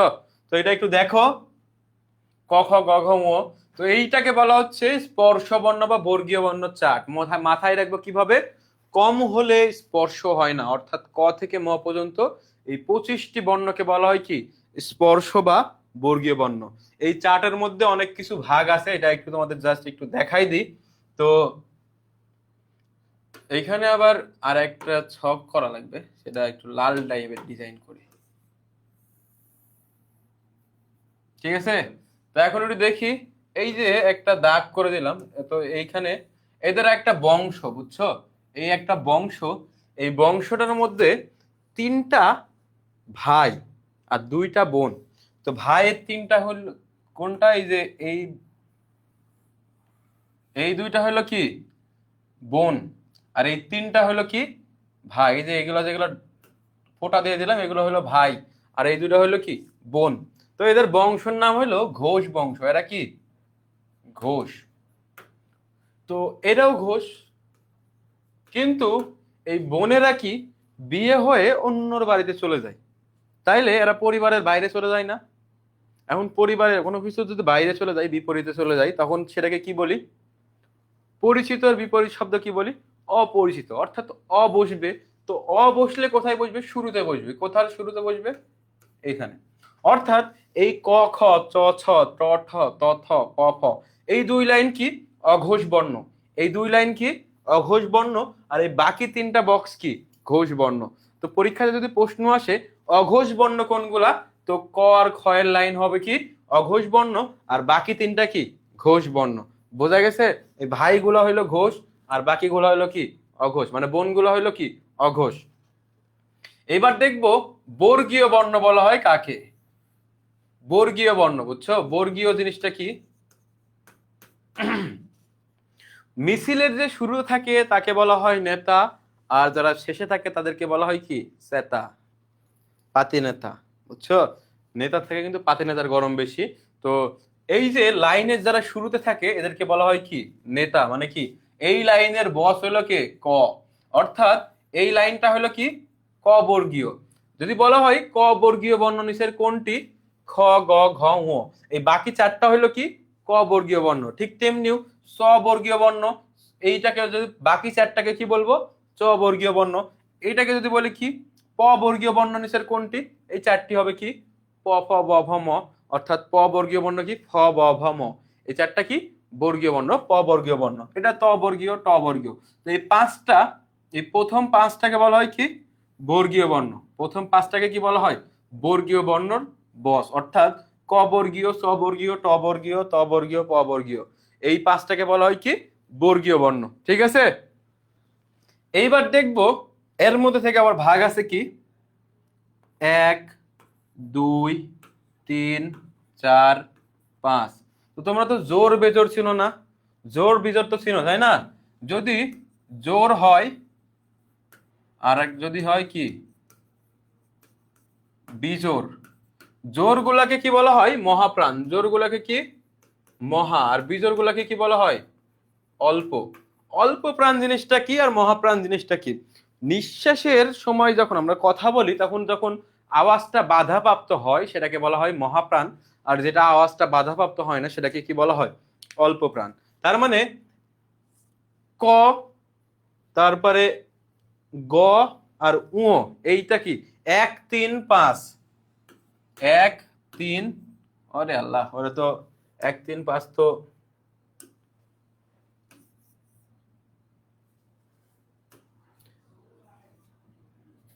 1 3 5 এগুলা কি বলা হচ্ছে? অল্প প্রাণ। অর্থাৎ 1 হইলো অল্প প্রাণ, 3 হইলো অল্প প্রাণ, 5 হইলো কি? অল্প প্রাণ। আর এইদিকে 2 হইল মহাপ্রাণ, 4 হইল মহাপ্রাণ। অর্থাৎ অল্প প্রাণ আর মহাপ্রাণ। ধরো 1 2 জোর বিজোর ভুলে গেছো, পরীক্ষার হলে কি মুখের সামনে হাত দিলেও বুঝতে পারবা। ক, খ। দেখো ক এর সময় কিন্তু আওয়াজটা হাতে বাধাপ্রাপ্ত হবে না, বাড়ি লাগবে না। কিন্তু যখন বলছো খ, দেখো একটা বাতাসের ধাক্কা লাগতেছে হাতে। আর কত সহজ নিয়ম শেখাই দিব রে তোদের। হ্যাঁ, দেখো খ, ঘ, তারপরে এই যে জোর লাইনগুলা, মহাপ্রাণ যেগুলো হাতে বাড়ি খাবে। যদি বলি ঘ, দেখো একটা আওয়াজ বাড়ি খাচ্ছে। যদি বলি গ, কিছু বাড়ি খাচ্ছে না। তো এই অল্প প্রাণ মহাপ্রাণ কি জোর বিজোর দিয়ে বুঝতে পারবা। তারপরে এই যে আর একটা লাইন আছে, এইটাকে বলা হয় নাসিক্য। এই পাঁচটাকে বলা হয় অল্প প্রাণ, পাশাপাশি কি? নাসিক্য। যদি অল্প প্রাণ নাসিক্য একসাথে থাকে তাহলে কি? নাসিক্য উত্তর দিবা। ঠিক আছে? এইবার এইখান থেকে আরেকটা জিনিস মাথায় রাখতে হবে, তোমাদের উচ্চারণের জায়গা ভেদে বর্ণগুলাকে কিভাবে ভাগ করা হয়েছে, বুঝছো? তো আমাদের এখানে বাক যন্ত্রটাও তোমাদের আজকে শিখাই দিচ্ছি। তো বাক যন্ত্র জিনিসটা কি? আমাদের ফুসফুস থেকে একটা বাতাস নির্গত হয়, সেই বাতাসটা যায় শ্বাসনালীতে, শ্বাসনালী থেকে আসে কণ্ঠনালীতে, কণ্ঠের পরে তালব্য, মূর্ধা, দন্ত, ওষ্ঠ। এই ঠোঁট মানে কি? ওষ্ঠ। কি আবার বললো না ভাইয়া ওষ্ঠ, এটা তো কিউট লাগছে না, এটা আমি ওষ্ঠা বলি। বলো না ভাইয়া কিউট লাগতেছে না, ওষ্ঠটাকে একটু ওষ্ঠা বলি। এই ওষ্ঠা মানে লাত্তি খেয়ে দূরে যা মর। বুঝা গেছে?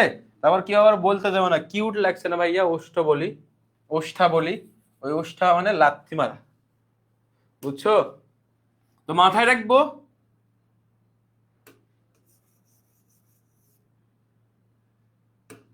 কতে কণ্ঠ, কতে কণ্ঠ, কণ্ঠের পরে কি বললাম তালব্য, তারপরে কি মূর্ধা, তারপরে দন্ত, তারপরে হইলো ওষ্ঠ। কণ্ঠ, তালব্য, মূর্ধা, দন্ত, ওষ্ঠ। দেখো ওষ্ঠ বর্ণ কি ঠিক আছে কিনা, ওষ্ঠ বর্ণ ঠিক আছে কিনা, দুই ঠোঁট বন্ধ করে বলতে পারবো প ফ ব ভ, খুব চেষ্টা করো না, খুবই জঘন্য আওয়াজ হবে। তার মানে কি প ফ ব ভ ম এগুলা কি ঠোঁটের সাহায্যে উচ্চারণ হচ্ছে। দন্ত হা করে কেউ বলতে পারবা, ত থ দ ধ কেউ বলতে পারবে না, তার মানে কি ত থ দ ধ। এখন বলতেছি ভাই আপনি যে বলছেন ঠিক আছে, এই তো দন্তান্ন বলতেছে, আরে ভাই দন্ত বর্গীয়, আমি তো দন্তান্ন এখানে দেখতেই পাচ্ছিস আমাকে, তার মানে লাইন ঠিক আছে। মূর্ধা ট ঠ ড ঢ মূর্ধান্য ন, দেখছো এটাও ঠিক আছে। তারপরে তালব্য চ ছ বর্গীয় জ ঝ ইয়, কতে কণ্ঠ, দেখো উচ্চারণ করো ক খ, কণ্ঠতে আওয়াজটা বাধাপ্রাপ্ত হচ্ছে। তো এই ছক, এই একটা ছক তোমাদের জন্য ফরজ, এই একটা ছক তোমাদের জন্য কি মনে রাখা হইলো ফরজ। কে কে বুঝতে পারছো সবাই এটা একটু জানাও। একজন বলছে কমেন্টে আগুন লাগছে, কেউ ফায়ার সার্ভিসের লোক ডাকেন। আমি ফায়ার সার্ভিসের লোক, কমেন্টের আগুন থামাই দেবো না, আমার কথা খুবই জঘন্য।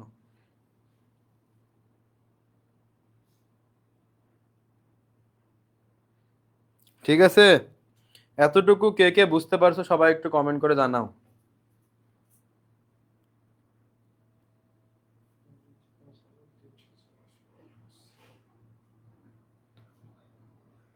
দ্রুত একটু জানাও। ভাইয়া ক্লিয়ার, ভাইয়া ক্লিয়ার, বুঝছি ভাইয়া। আরাফ আফিয়া ভাইয়া, বুঝছি ভাইয়া।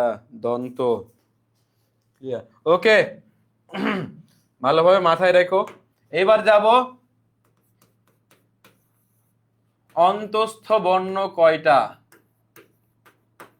কি অন্তস্থ বর্ণ, অন্তস্থ বর্ণ কি কি ভাইয়া জানি না পারি না বলবো না, আমার ইচ্ছা, তাই না? এই কয়টাই তো।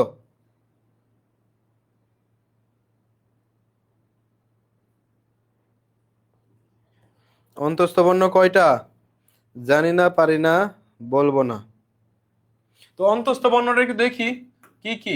আমরা যেহেতু টপার্স গাইডলাইনে আসছো, তোমাকে মুখস্থ করাতে আসি না ভাই, তোমাকে বুঝাইতে আসছি। তো আমাদের অন্তরে বা হৃদয়ের মধ্যে কি পানির অস্তিত্ব রয়েছে, বুঝছো? এই অন্তরে কি পানির অস্তিত্ব পাওয়া যায়, যার ফলে কি আমরা যখন কান্না করি তখন কি পানি কি বোতল থেকে নিয়ে, হ্যাঁ আল্লাহ বোন একটু পানি দিতে চোখে, পানি কান্না আসতেছে না, তো শুকনা কান্না তো আসে না, চোখ থেকে কি হৃদয় ঝরে ঝরে কি পানি পড়ে চোখ দিয়ে, তাই না? তো অন্তরে কি পানি রয়েছে, তো মাথায় রাখবো কি অন্তে রবে জল, রবে জল। তো এখন অন্যান্য প্ল্যাটফর্মের অনেক টিচার আছে যারা ক্লাস দেখছে, ওরা তো মনে করবে যে রাতুল তো বানানি পারে না, জল বানানি ভুল লিখছে। তাদেরকে আসসালামু আলাইকুম, আপনারা যে টপিক 1 ঘন্টায় পড়ান আমরা সেটা 5 মিনিটে পড়ে। অন্তে রবে জল এটা স্টুডেন্টদের পড়ানোর জন্যই বলছি। তো অন্তে রবে জল মানে কি, অন্তে হইল অন্তস্থ বর্ণ, র, ব, অন্তস্থ জ, ল, এই চারটাকে বলা হয় কি অন্তস্থ বর্ণ। তো ঠিকই র, ব, জ, ল। তো অন্তস্থ বর্ণ কয়টি, 4টি। বোঝা গেছে? অন্তস্থ বর্ণ কয়টি, 4টি। মনে থাকবে কি কি, অন্তে রবে জল, কোনো ঝামেলা করার দরকারই নাই। ঠিক আছে, এবার দেখবো ঘৃষ্ট, কি বলা হয় ঘৃষ্ট, ঘৃষ্ট বর্ণ বা ধ্বনি কয়টি, ঘৃষ্ট ধ্বনি হইল কয়টি, 4টি। কি কি ঘৃষ্ট বর্ণ, কে কে বুঝতে পারো সবাই একটু কমেন্ট করে জানাও। এখন ঘৃষ্ট মানে কি, যেটা ধরো উচ্চারণ করতে কষ্ট হয়, উচ্চারণ করতে কষ্ট মানে কি, দেখবো আমরা কথায় কথায় ঢোক কাটি, এই যে কথা বলতে বলতে বিরতি নেই, এটাকে বলা হয় ঘৃষ্ট। এই ঘৃষ্ট বর্ণ কয়টি, 4টি। চ, ছ, বর্গীয় জ, ঝ, এই 4টিকে বলা হয় কি ঘৃষ্ট বর্ণ বা ঘৃষ্ট ধ্বনি। ঠিক আছে, সবাই একটু দ্রুত কমেন্ট করো।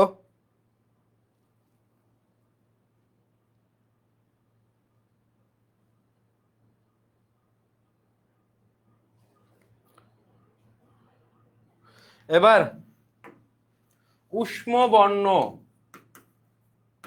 উষ্ম বর্ণ, উষ্ম বর্ণ কয়টি?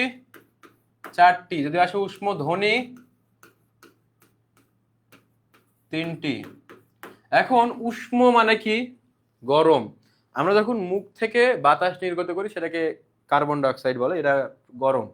তো এখন রাস্তায় দেখবা বিভিন্ন বখাটে ছেলেপেলে আছে যারা মেয়েদেরকে কি শীষ দেয়।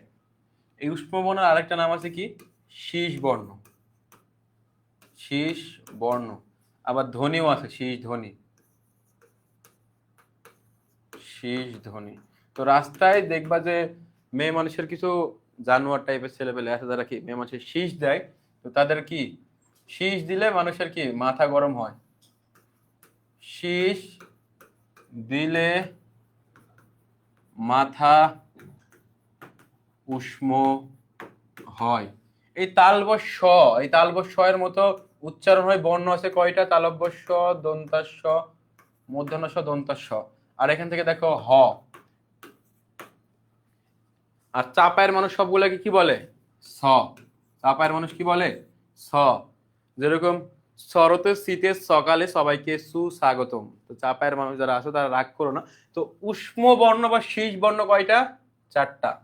আর যদি ধ্বনি হয় তাহলে কি এই হটা বাদ যাবে। শীষ ধ্বনি বা উষ্ম ধ্বনি হলো 3টা, আর বর্ণ হইলো কয়টা? 4টা। বর্ণ হইলে 4টা, ধ্বনি হইলে 3টা। বোঝা গেছে? এইবার দেখবো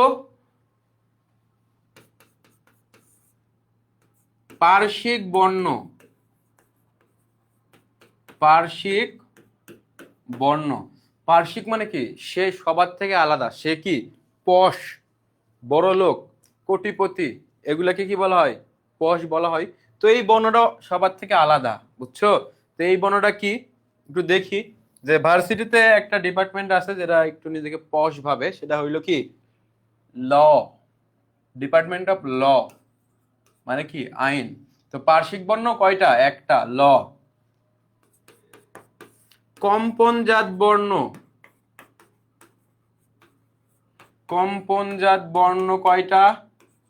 এটা ধরো উচ্চারণ করার সময় আওয়াজটা কাঁপে। ধরো বললাম রুরার, রুরার। যদি বলি যে অবিরত বলো রুরার, রুরার, রুরার, তো ধরো দেখবা কে কি বলতেছে, কে বলতেছে লুরা, কেউ বলতেছে রুরা, কে কি বলছে ঠিক পাবো না। অর্থাৎ এই যে একটা বর্ণ সেটাকে কম্পনজাত বর্ণ বলা হয়। সেটাকে কি হয়? সেটা হইলো কি র, সেটা হইলো কি র। এটাকে বলা হয় কি কম্পনজাত বর্ণ। আবারও বলতেছি যে আমাদের ডাইনামাইট ব্যাচে ভর্তি চলছে। আমাদের ক্লাসগুলা এর থেকেও ধামাকাদার ক্লাস হয় পেইড ব্যাচে। দ্রুত ভর্তি হয়ে যাও। এই ডিসকাউন্ট হারালে কাটতে হবে আড়ালে ভাই, কাটতে হবে আড়ালে বোন। দ্রুত ভর্তি হয়ে যাও, ঠিক আছে? এইবার এখান থেকে একটু দেখবো উষ্ম বর্ণ বা এইটা গেল। তো এখানে দেখবো তারণজাত, তারণজাত বর্ণ কয়টি? তারণজাত বর্ণ ধরো দুইটা ভাই আছে, একটা হইলো ড, একটা হইলো ঢ। এরা দুই ভাই গেছে চুরি করতে, পড়াশোনা তো কিছু পারে না। তো চুরি করতে গেছে চেয়ারম্যানের বাড়িতে।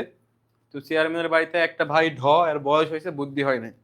তো সে ধরো বড় বড় জিনিস চুরি করছে, কখনো টিভি খুলছে, তো খুলতে পারছে না।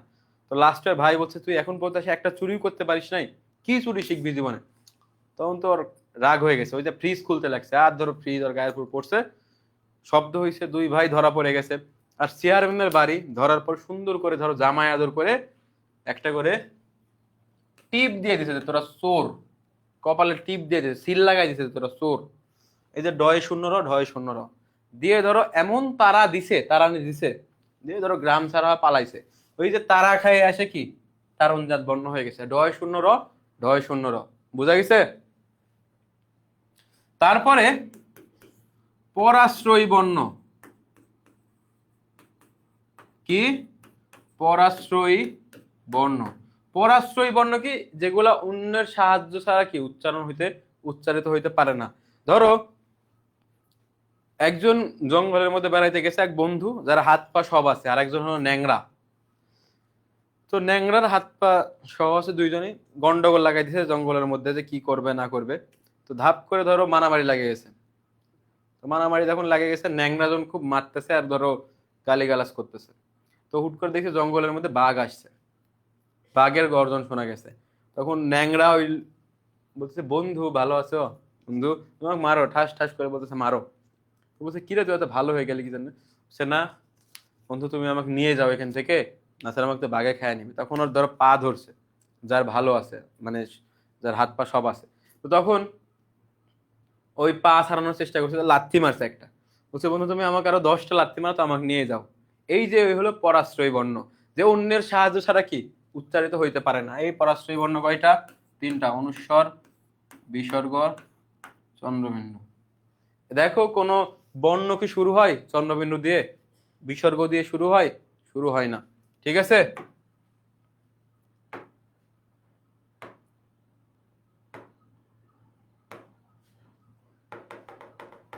ওকে, এইবার একটু দেখবো, এখানে একটু জায়গা ফাঁকা করি। আমাদের এখান থেকে আরো কিছু আছে যেটা তোমাদের এখান থেকে পরীক্ষাতে আসে। সেটা হইলো কি, কার কয়টি? কার স্বরবর্ণের সংক্ষিপ্ত রূপকে কি বলা হয়? কার বলা হয়। স্বরবর্ণের সংক্ষিপ্ত রূপকে কি বলা হয়? কার বলা হয়। কার হইলো কয়টি? এই 10টি। এই যে অ বাদ দিয়ে, এই এটা বাদ দিয়ে বাকি 10টা যে কয়টা আছে সেটা হইলো কি? কার। মাথায় থাকবে, কার হইলো 10টি, কিন্তু আমার একটাও নাই। মানে কার মানে গাড়ি, গাড়ি একটা নয়, গরিব মানুষ। দোয়া করো, টাকা পয়সা দাও কিছু সবাই। এবার হলো ফলা। ফলা কয়টি? ব্যঞ্জন বর্ণের সংক্ষিপ্ত রূপকে বলা হয় কি? ফলা। ব্যঞ্জন বর্ণের সংক্ষিপ্ত রূপকে কি বলা হয়? ফলা বলা হয়। এখন দেখো ফলা কয়টি? ফলা হইলো 6টি। কি কি? মনে তো কিছু ঝামেলার দরকার নাই। মজার লবণ। ছোটবেলাতে গল্প শুনছো না, একটা রাজার 3 কন্যা। বড় মেয়ে বলল, বাবা আমি তোমাকে আকাশের সমান ভালোবাসি। মেজো মেয়ে বলল, বাবা আমি তোমাকে সাগরের সমান ভালোবাসি। ছোট মেয়ে বলল, বাবা আমি তোমাকে নুনের মতো ভালোবাসি। ছোট মেয়েকে অপমান করা হলো। পরে ছোট মেয়ে চ্যালেঞ্জ করলো, বাবা তুমি নুন ছাড়া ভাত খেয়ে দেখাও। রাজা 2 বেলা ভাত খাইতে লেগে বুঝতে পারছে যে নুনের দাম কতটুকু জীবনে। এই হইলো মজার লবণ, যে নুন আসলে অনেক মজার। বুঝছো? তো দেখো, এই মজার লবণ থেকে তোমরা বের করতে পারবে কি? ফলা কয়টা? ম ফলা, জ ফলা, র ফলা, ল ফলা, ব ফলা, ন ফলা। না ছাড়া এইভাবে যদি মুখে মনে না রাখো, কি রে মা খালা, চাচি খালা নাকি এরকম ফলাকে খালা বানাই ফেল দিবা। তো ফলা কার কয়টা মাথায় থাকবে। এখন আমাকে একটু কমেন্ট করে জানাও যে বুঝতে পারছো কে কে, এতটুকু কার কার ক্লিয়ার। যদি বুঝতে পারো তাইলে ধ্বনীয় বর্ণ এতটুকু কে কে বুঝতে পারছো সবাই আমাকে জানাও। বুঝতে পারছো কি? একটু পানি খেয়ে নি।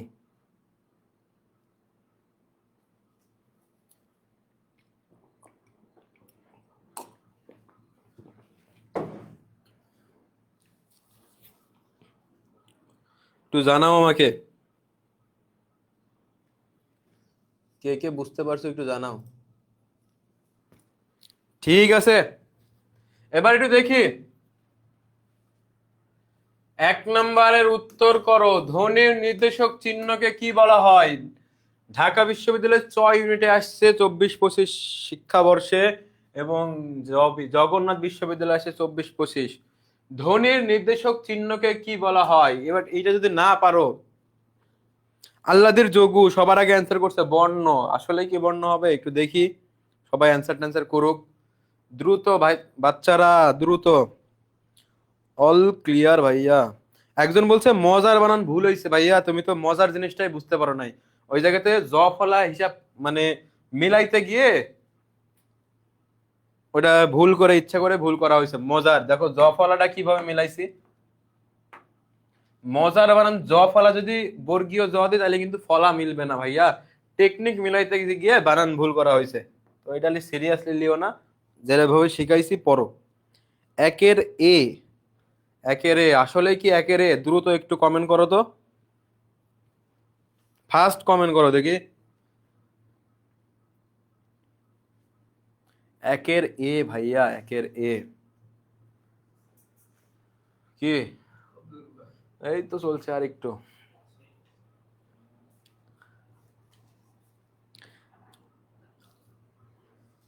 ওকে, তো ধ্বনির নির্দেশক বা সাংকেতিক চিহ্নকে কি বললাম? বর্ণ। চিহ্নকে কি? বর্ণ। ঠিক আছে, তো যারা উত্তর করছো ক, তাদের উত্তরটা সঠিক। আর যারা উত্তরগুলো বাকিগুলা করছো তাদেরটা কি? আসসালামু আলাইকুম, তোমার উত্তর ভুল হয়েছে।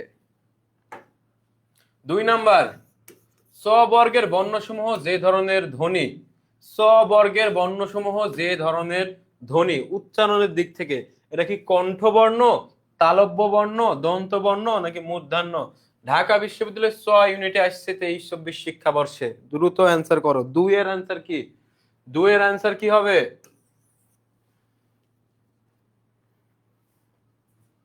ঢাকা বিশ্ববিদ্যালয়ের 6 ইউনিটে আসছে 23-24 শিক্ষাবর্ষে আসছে, এটা একটু অ্যান্সার করো দেখি। তোমাদের অ্যান্সার ছেড়ে দিলাম।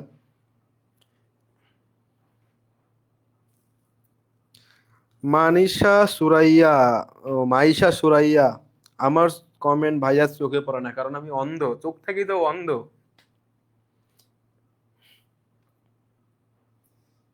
আর কত কমেন্ট করব? সবাই উত্তর করছে তালব্য, তালব্য। তাকবীর হোসেন, নাবিলা, 2 এর গ, তালব্য বর্ণ। মল্লিকা রয় সে কমেন্ট করছে গ। ঠিক আছে, দেখি আগে গ তালব্য কি। তার মানে কতে কণ্ঠ, ক, ক বর্গীয় গুলা কণ্ঠ, তারপরে কি চ, কণ্ঠের পরে তালব্য। হ্যাঁ, তো যারা গ উত্তর করছো তালব্য, তাদেরটা কি সঠিক, বাকিগুলা কি আসতে পারেন, ভুল হয়েছে। 3 নাম্বার, সমযোগ চ, এখানে ম রূপান্তরিত ইয়, চ ধ্বনিতে বলে, চ ধ্বনিতে কি বলে? চ ধ্বনিতে, চ ধ্বনি বলে কি? এখানে চ ধ্বনি কিভাবে আছে? তালব্যতে আছে নাকি কিসে আছে? চ ধ্বনিকে কি বলা হয়?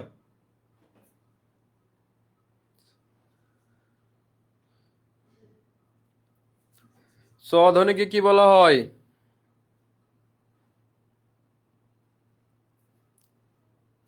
ভাইয়া আমাদের কমেন্ট চোখে দেখে না, এটা অনুভব করছি আমি। তালব্য, তালব্য। 3-এর অ্যান্সার কি হবে? 3-এর উত্তর ইশরাত নাদিয়া, সে বলছে ক।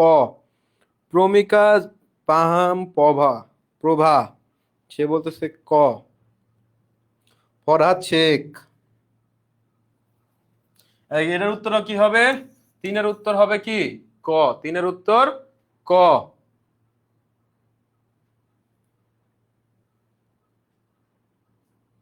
ঠিক আছে।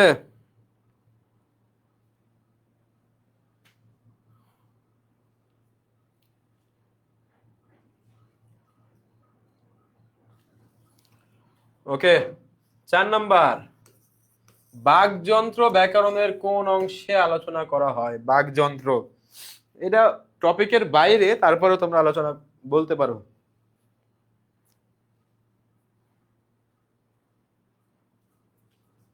4 নাম্বার, বাকযন্ত্র ব্যাকরণের কোন অংশে আলোচনা করা হয়? বাকযন্ত্র তোমাদের পড়াইলাম, ওই যে কণ্ঠ, তালব্য, মূর্ধা, দন্ত, ওষ্ঠ, এগুলো কি বাকযন্ত্রের মধ্যে অন্তর্ভুক্ত?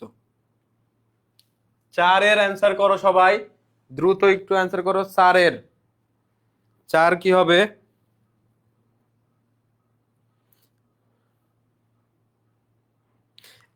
একজন বলছে অল্প প্রাণ হবে না কেন? এখানে কণ্ঠ মানে উচ্চারণের দিক থেকে বলা হয়েছে, সমযোগ চয় উচ্চারণের দিক থেকে বলা হওয়ার কারণে ওটা তালব্য হবে। যদি চ বর্ণটি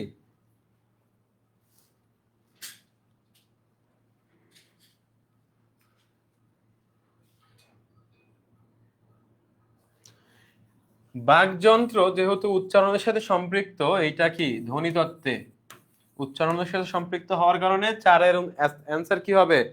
4-এর অ্যান্সার হবে কি? ক। তো যারা বলতেছো ক বাদ দিয়ে বাক্য তত্ত্ব অন্যান্য গুলা বলতেছো তাদেরটা কি আলহামদুলিল্লাহ ভুল হয়েছে। 5 নাম্বার, র একটি ড্যাশ ধ্বনি, তরল, উষ্ম, কম্পনজাত, তারণজাত। 5-এর অ্যান্সার করো তো।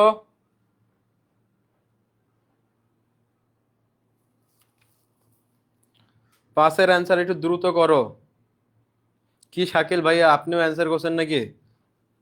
ও, আপনার উত্তর ভুল হয়েছে শাকিল ভাইয়া, আলহামদুলিল্লাহ, চমৎকার, মাশাআল্লাহ, আপনার উত্তর ভুল হয়েছে শুরুতে, এখানে বসে থেকে ভুল করছেন। 5 নাম্বার অ্যান্সার করো, 5-এর ঘ, আরফান হোসেন, 5-এর ঘ।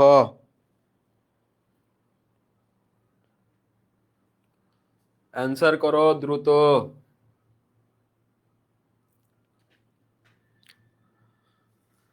তো ডয়ে শূন্য র আর ঢয় শূন্য র, এরা দুজনকে কি বলছিলাম, যারা চুরি করতে গিয়ে তারা খাইছিল। তো তারা থেকে কি মাথায় রাখবো, তারণ জাত, তারা থেকে কি তারণ জাত। তো যারা 5-এর ঘ বলতেছো, অনেকেই তো খুব ভালো অ্যান্সার করতেছো তোমরা, 5-এর উত্তর কি হবে, ঘ। তো যারা বলতেছো তারণ জাত তাদেরটা কি সঠিক।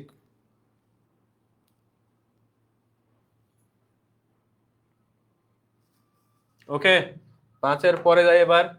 6, নিচের কোন ধ্বনিটি বাংলায় নেই? পড়াইলাম, কণ্ঠ, তালব্য, মূর্ধা, দন্ত, ওষ্ঠ, এই কোনটা এর মধ্যে কোনটা বাংলায় নেই? ঢাবি ঘ ইউনিটে আসছে 21-22-এ, ঢাবি ঘ ইউনিটে, গ ইউনিটে আসছে 19-20 আর 21-22-এ আসছে। 6-এর অ্যান্সার করো তো। তারণজাত, তারণজাত, 6-এর অ্যান্সার করো, 6। আরে শাকিল, চেষ্টাও করো না, চেষ্টা করলে পাপ লাগে, তো তোমার হবে না।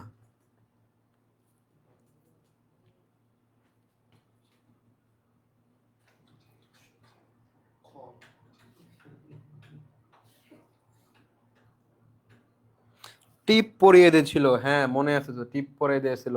এইটা অ্যান্সার করো দ্রুত।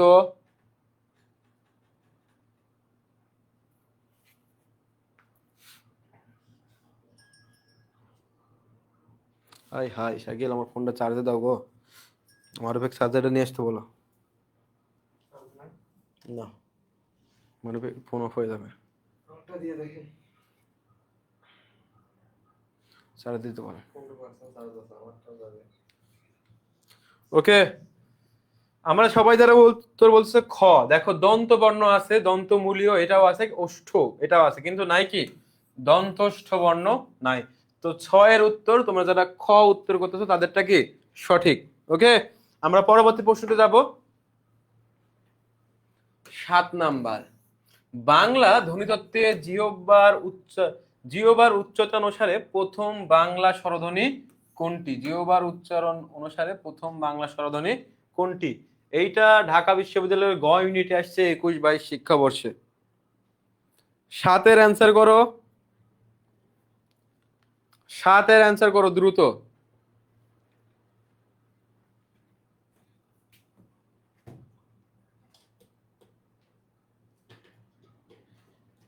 জারিন হিমু, এতগুলো কমেন্ট করছে জারিন হিমু।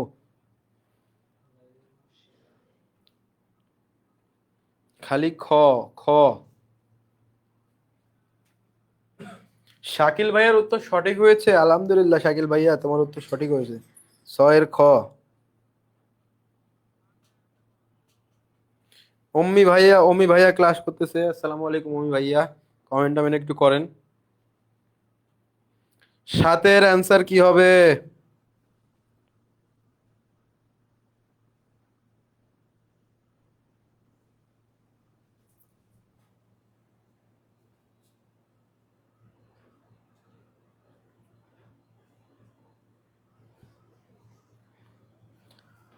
ওকে,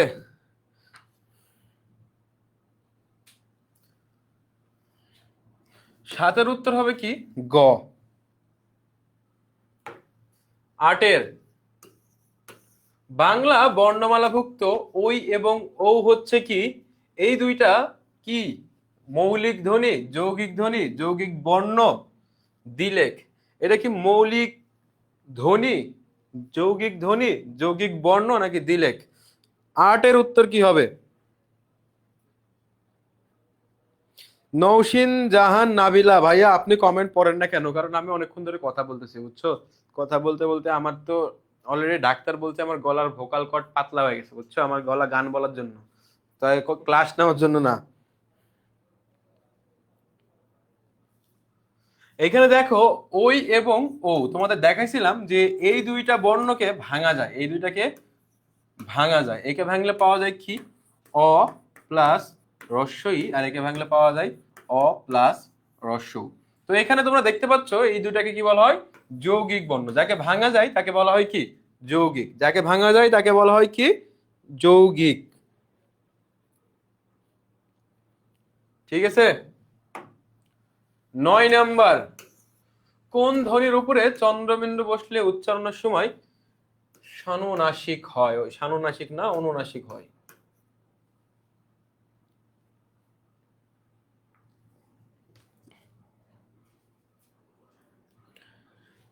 9 নাম্বারটা অ্যান্সার করো একটু।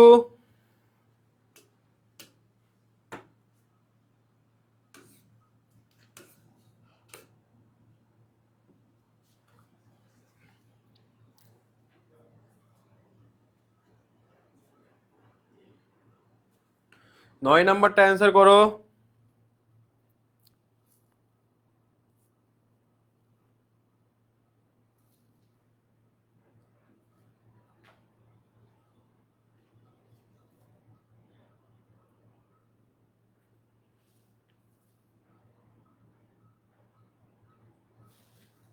একটু দেখি আমরা, যখন এই এ ধ্বনির উপরে চন্দ্রবিন্দু বসাই তখন এটা কি নাকে উচ্চারণ হয়।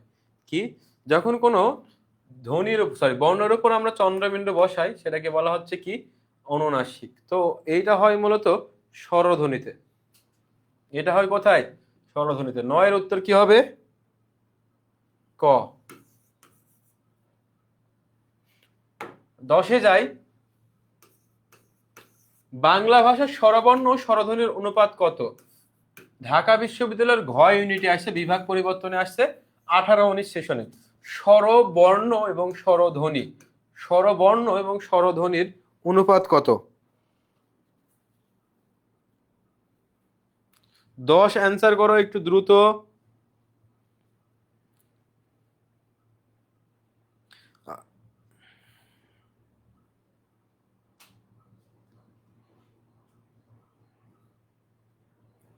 দশ অ্যান্সার করো।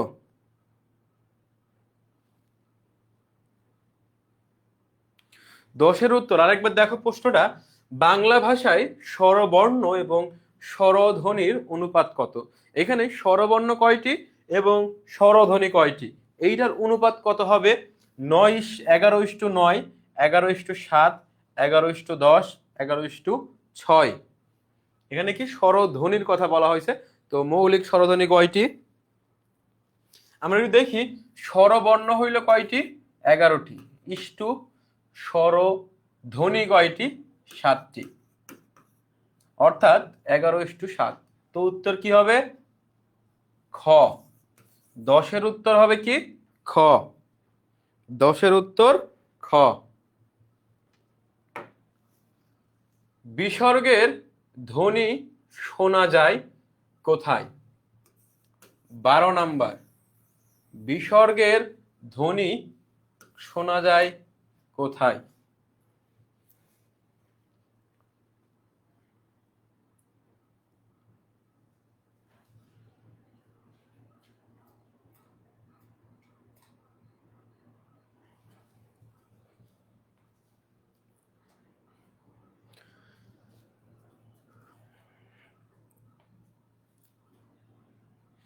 এইটা অ্যান্সার করো। 12 নাম্বার, বিসর্গের ধ্বনি সূচক শব্দ শোনা যায় কোথায়?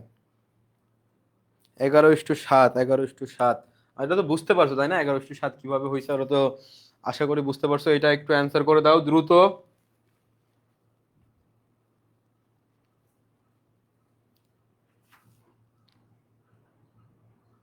আর একটা বিষয়, আজকের ক্লাসের পিডিএফটা তারাই পাবে যারা লাইভটা শেয়ার করবা। আর আজকের সাহিত্য তরী বইটাও পুরস্কার তারাই পাবা যারা লাইভটা শেয়ার করবা। সুন্দর করে লাইভটা শেয়ার ডান করে দাও। লাইভটা যারা শেয়ার করবা তারাই পাবা আজকে সাহিত্য, একজন পাবা সাহিত্য তরী বই উপহার।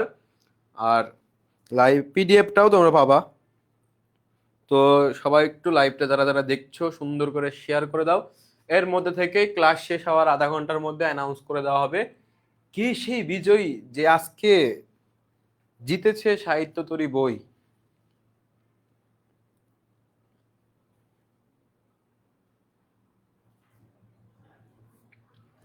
ওকে,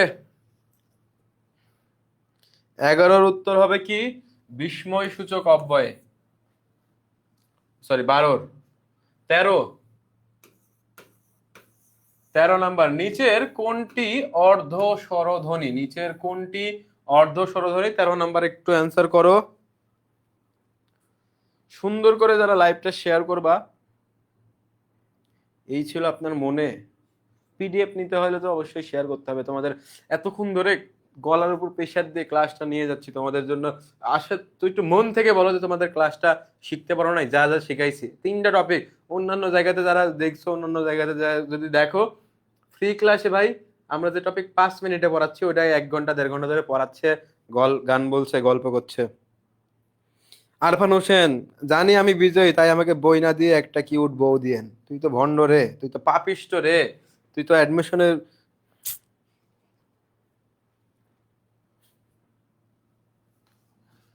13 নাম্বার অ্যান্সার করো। যৌগিক বর্ণ আর এটা কি? মারুফা আক্তার রিক্তা, ভুল করছো। যৌগিক যৌগিক বর্ণর ওটা কি 11:9 না, 11:7। এখানে অর্ধ স্বরধ্বনির উত্তর দুইটা আছে, বুঝছো? 13 নাম্বারের উত্তর দেওয়া আছে এ এবং ও, দুইটাই হবে উত্তর। কি 13 দুইটাই সঠিক।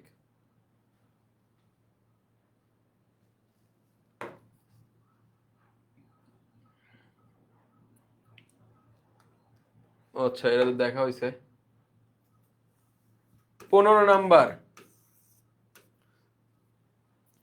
চন্দ্রবিন্দু মূলত কিসের পরিবর্তিত রূপ? ঢাকা বিশ্ববিদ্যালয়ের কয় ইউনিটে আসছে 15-16 শিক্ষাবর্ষে?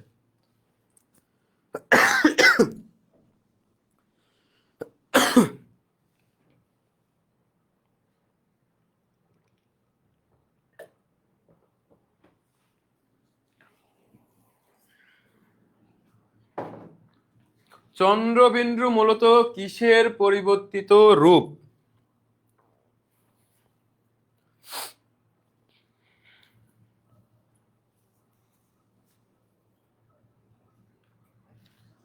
আমরা জানি যে কোনো কিছুর উপর চন্দ্রবিন্দু যদি দিয়ে যায় চন্দ্রবিন্দুকে বলা হয় কি? অনুনাসিক। এখন ধরো কারোর নাম আখি, তো আমরা কি বলতেছি? আখি। কিন্তু আখি তো আবার অন্য নামের উপর চন্দ্রবিন্দু দেয়, এখন কি বলতে হবে কি? আখি। নাকে উচ্চারণ করতে হবে, কি বলতে হবে? আখি, আখি। তো চন্দ্রবিন্দুকে বলা হয় কি? এটার 15-র উত্তর কি হবে? গ, অনুনাসিক। 16 নাম্বার, পাশাপাশি অবস্থিত এবং উচ্চারিত দুটি স্বরের যুক্ত রূপকে কি বলা হয়? পাশাপাশি অবস্থিত এবং উচ্চারিত স্বরের যুক্ত রূপকে কি বলা হয়?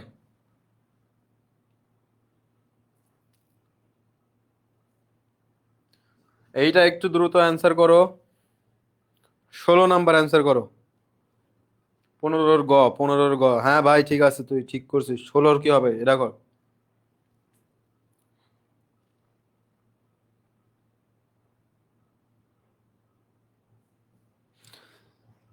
আর একবার বইটা পাইতে হলে অবশ্যই তাকে লাইভটা শেয়ার করে রাখতে হবে। শেয়ার না করে থাকলে সে পাবে না।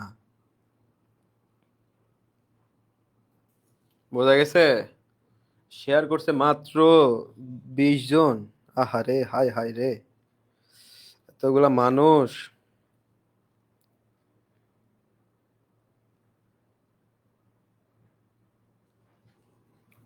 16-র অ্যান্সার কি হবে?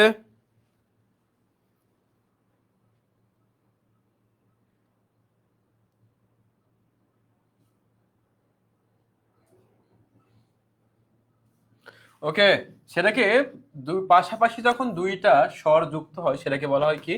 সান্ধ্যস্বর, সান্ধ্যক্ষর। কি বলা হয়? সান্ধ্যক্ষর। ওকে। 17, এইটা তো দেখলাম, বিসর্গের ধ্বনি কখন শোনা যায়? ঢাকা বিশ্ববিদ্যালয়ের খ ইউনিটে আসছে 13-14 সেশনে। বিসর্গের ধ্বনি কখন শোনা যায়? বিসর্গের ধ্বনি কখন শোনা যায়?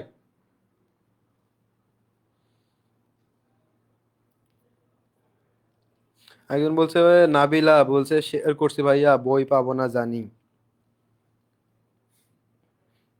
এত কনফিডেন্স লো?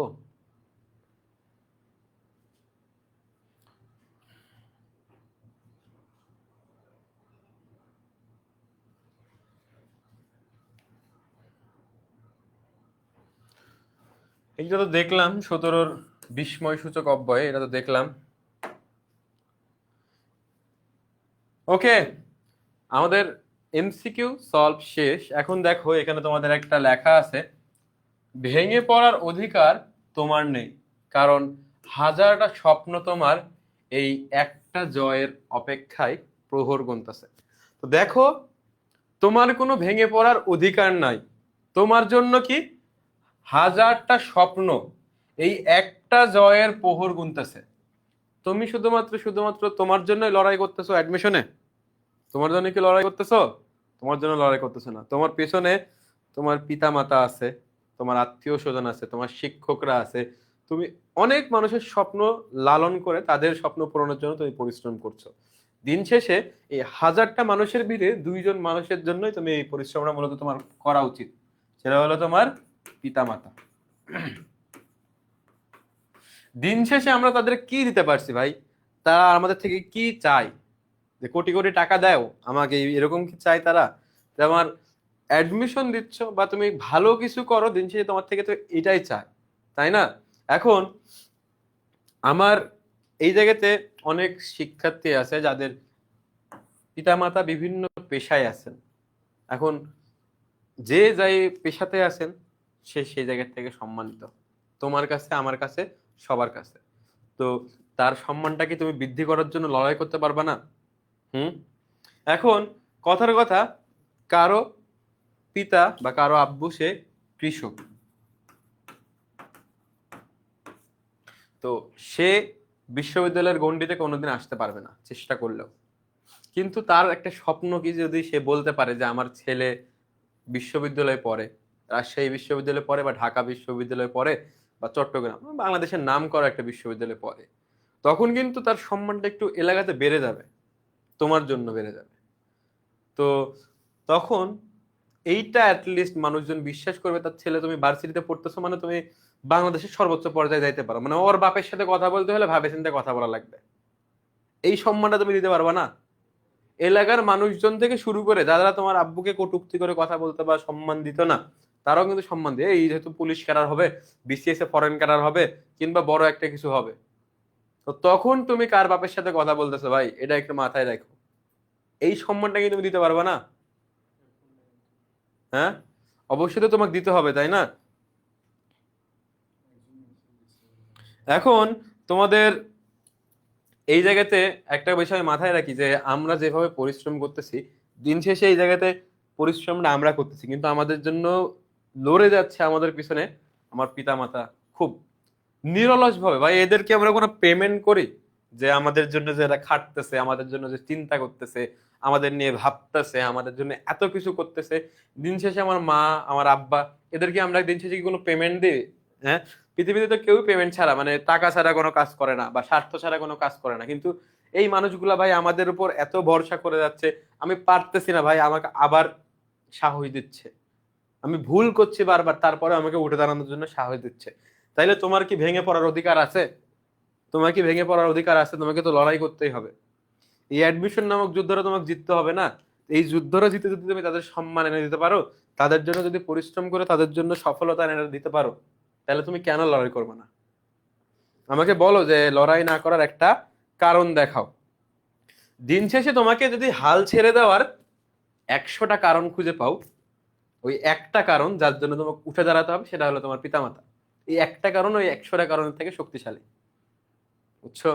যখনই জীবনে বিপদে পড়বা বা যখন মনে হবে ওই দেওয়ালের সাথে আমার পিঠ থেকে গেছে, যদি বাবা মা বাসা থাকে ওই মানুষটাই ঢাল হয়ে কিন্তু তোমার পিছনে দাঁড়াবে। তো এই দুইটা মানুষের জন্য হলে তোমাকে অ্যাডমিশনের চান্স পাইতে হবে। তো অনেক বা অনেক কথা বললাম, তো এইখানে তোমাদের জন্য এতটুকুই আমার পক্ষ থেকে থাকবে যে অ্যাটলিস্ট তাদের জন্য হইলেও পড়াশোনাটা করো, তাদের জন্য হইলেও মনোযোগ দিয়ে নিজের পরিশ্রমে চালাই যাও। আর পরিশ্রমের পর এই বছর যত কথা শুনছো বা যত ধরনের মানুষের কটু কথা শুনবা, সবকিছুই কিন্তু ওই পরিশ্রম দিয়ে কিন্তু ভুলাই দিতে পারবা তুমি। তো তোমাদের সাথে ক্লাস নিলাম, আশা করি তোমাদের কেমন লাগছে আমি এটা বলছি এখন জানি না, আশা করি তোমাদের ভালো লাগছে। বা কারো কোনো যদি অবজেকশন থাকে ক্লাস নিয়ে, ভাইয়া এটা বুঝতে পারি নাই, তো এটা অবশ্যই জানাবা। আর যারা ক্লাসটা দেখছো তারা অবশ্যই ক্লাসটা শেয়ার করার চেষ্টা করবা। আর যেহেতু বলছি একটা বই উপহার দিব এর মধ্যে থেকে একজনকে, সে অবশ্যই বইটা উপহার পাবে। তো কিছুক্ষণের মধ্যেই 30 মিনিটের মধ্যে তোমাদেরকে বাংলা বিদ্যায়তন, আমার তো ফেসবুক পেজ আছে, ওইখান থেকে তোমাদেরকে জানাই দেওয়া হবে ইনশাল্লাহ। ক্লাসটা শেষ। তোমরা তো যারা নতুনরা টপার্সের সাথে যুক্ত হচ্ছ, এইখানে একটা কথাই বলবো, টপার্সের প্রত্যেকটা শিক্ষক তোমাদের নিজের ছোট ভাই বোনের মতো দেখবে। তোমার এইখানে তুমি যতটুকু তোমাদেরকে নিজের মতো করে পড়ানো হবে ততটুকু অন্য কোথাও তোমাদেরকে পড়ানো হবে না। তো সবাই ভালো থাকো, সুস্থ থাকো। আশা করি তোমাদের শেষটা সুন্দর হবে অ্যাডমিশনে। তো ক্লাসটা কেমন হয়েছে এটা নিয়ে তোমাদের যদি কোনো অবজেকশন থাকে, আমরা চেষ্টা করেছি একটা ক্লাসের মধ্যে তোমাদের 3টা টপিক ক্লিয়ার করার জন্য। আমি জানি না আমি কতটুকু পেরেছি, কিন্তু আমি আমার সর্বোচ্চটুকু দিয়ে তোমাদের জন্য চেষ্টা করছি যাতে তোমরা ক্লাসটা সুন্দর করে বুঝতে পারো। আর বইটা সাহিত্য তরী বইটা যারা এখনো অর্ডার করো নাই, তোমরা বইটা অর্ডার করতে পারো টপার্স গাইডলাইন ফেসবুক পেজে, অথবা আমাকে পার্সোনালি নক করে তোমরা বইটা নিতে পারবা। আগের হয়তো অনেকের বই যাইতে একটু সমস্যা হয়েছে, বিভিন্ন ঝামেলার কারণে অনেকগুলো বই যাচ্ছে, তো তাদের বইটাও খুব তাড়াতাড়ি পাঠিয়ে দেওয়া হয়েছে। আবার নতুন স্লটে অর্ডার নেওয়া হয়েছে। তো ঠিক আছে, সবাই ভালো থাকো, সুস্থ থাকো। দেখা হবে তোমাদের সাথে পরবর্তী ক্লাসে, পেইড ব্যাচের ক্লাসে। তো অফ করিস না। ঠিক আছে, কারো কোনো প্রশ্ন থাকলে তোমরা আমাকে করতে পারো। কারো কোনো প্রশ্ন যদি থাকে আমার কে বা কোনো বিষয় নিয়ে যদি কোনো প্রশ্ন থাকে তাহলে তোমরা প্রশ্নটা করতে পারো আমাকে, আমি অবশ্যই সেটা দেখব। ক্লাসটা অনেক ভালো ছিল, ধন্যবাদ আপু, ধন্যবাদ ভাইয়া। আমরা চেষ্টা করছি আমাদের পক্ষ থেকে সর্বোচ্চটুকু দিয়ে তোমাদের জন্য ক্লাসটা নেওয়ার বা ক্লাসটা সুন্দর করার। সবাই ভালো থাকো, সুস্থ থাকো, দেখা হচ্ছে পরবর্তী ক্লাসে।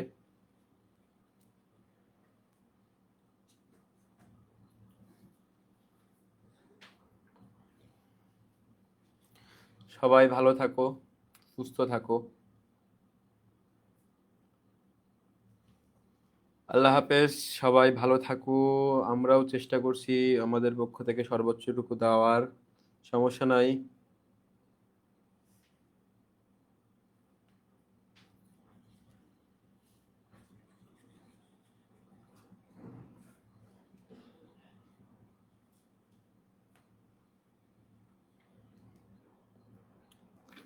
সেরা ক্লাস ভাইয়া, ধন্যবাদ আপু। তারা রাজশাহীর লোকাল, তারা কি রাজশাহী থেকে নিতে পারবে? হ্যাঁ, রাজশাহীর যে কোনো জায়গা থেকে নিতে পারবা, কুরিয়ার চার্জ দেওয়া লাগবে না। ভাইয়া প্রকৃতি প্রত্যয়ের ক্লাসটা কালকে নেওয়া হবে পেইড ব্যাচে।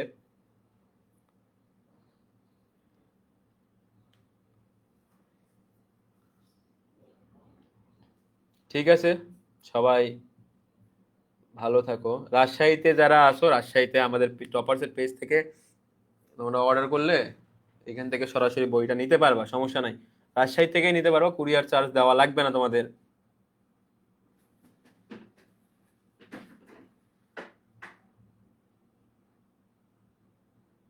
ঠিক আছে, সবাই ভালো থাকো, সুস্থ থাকো।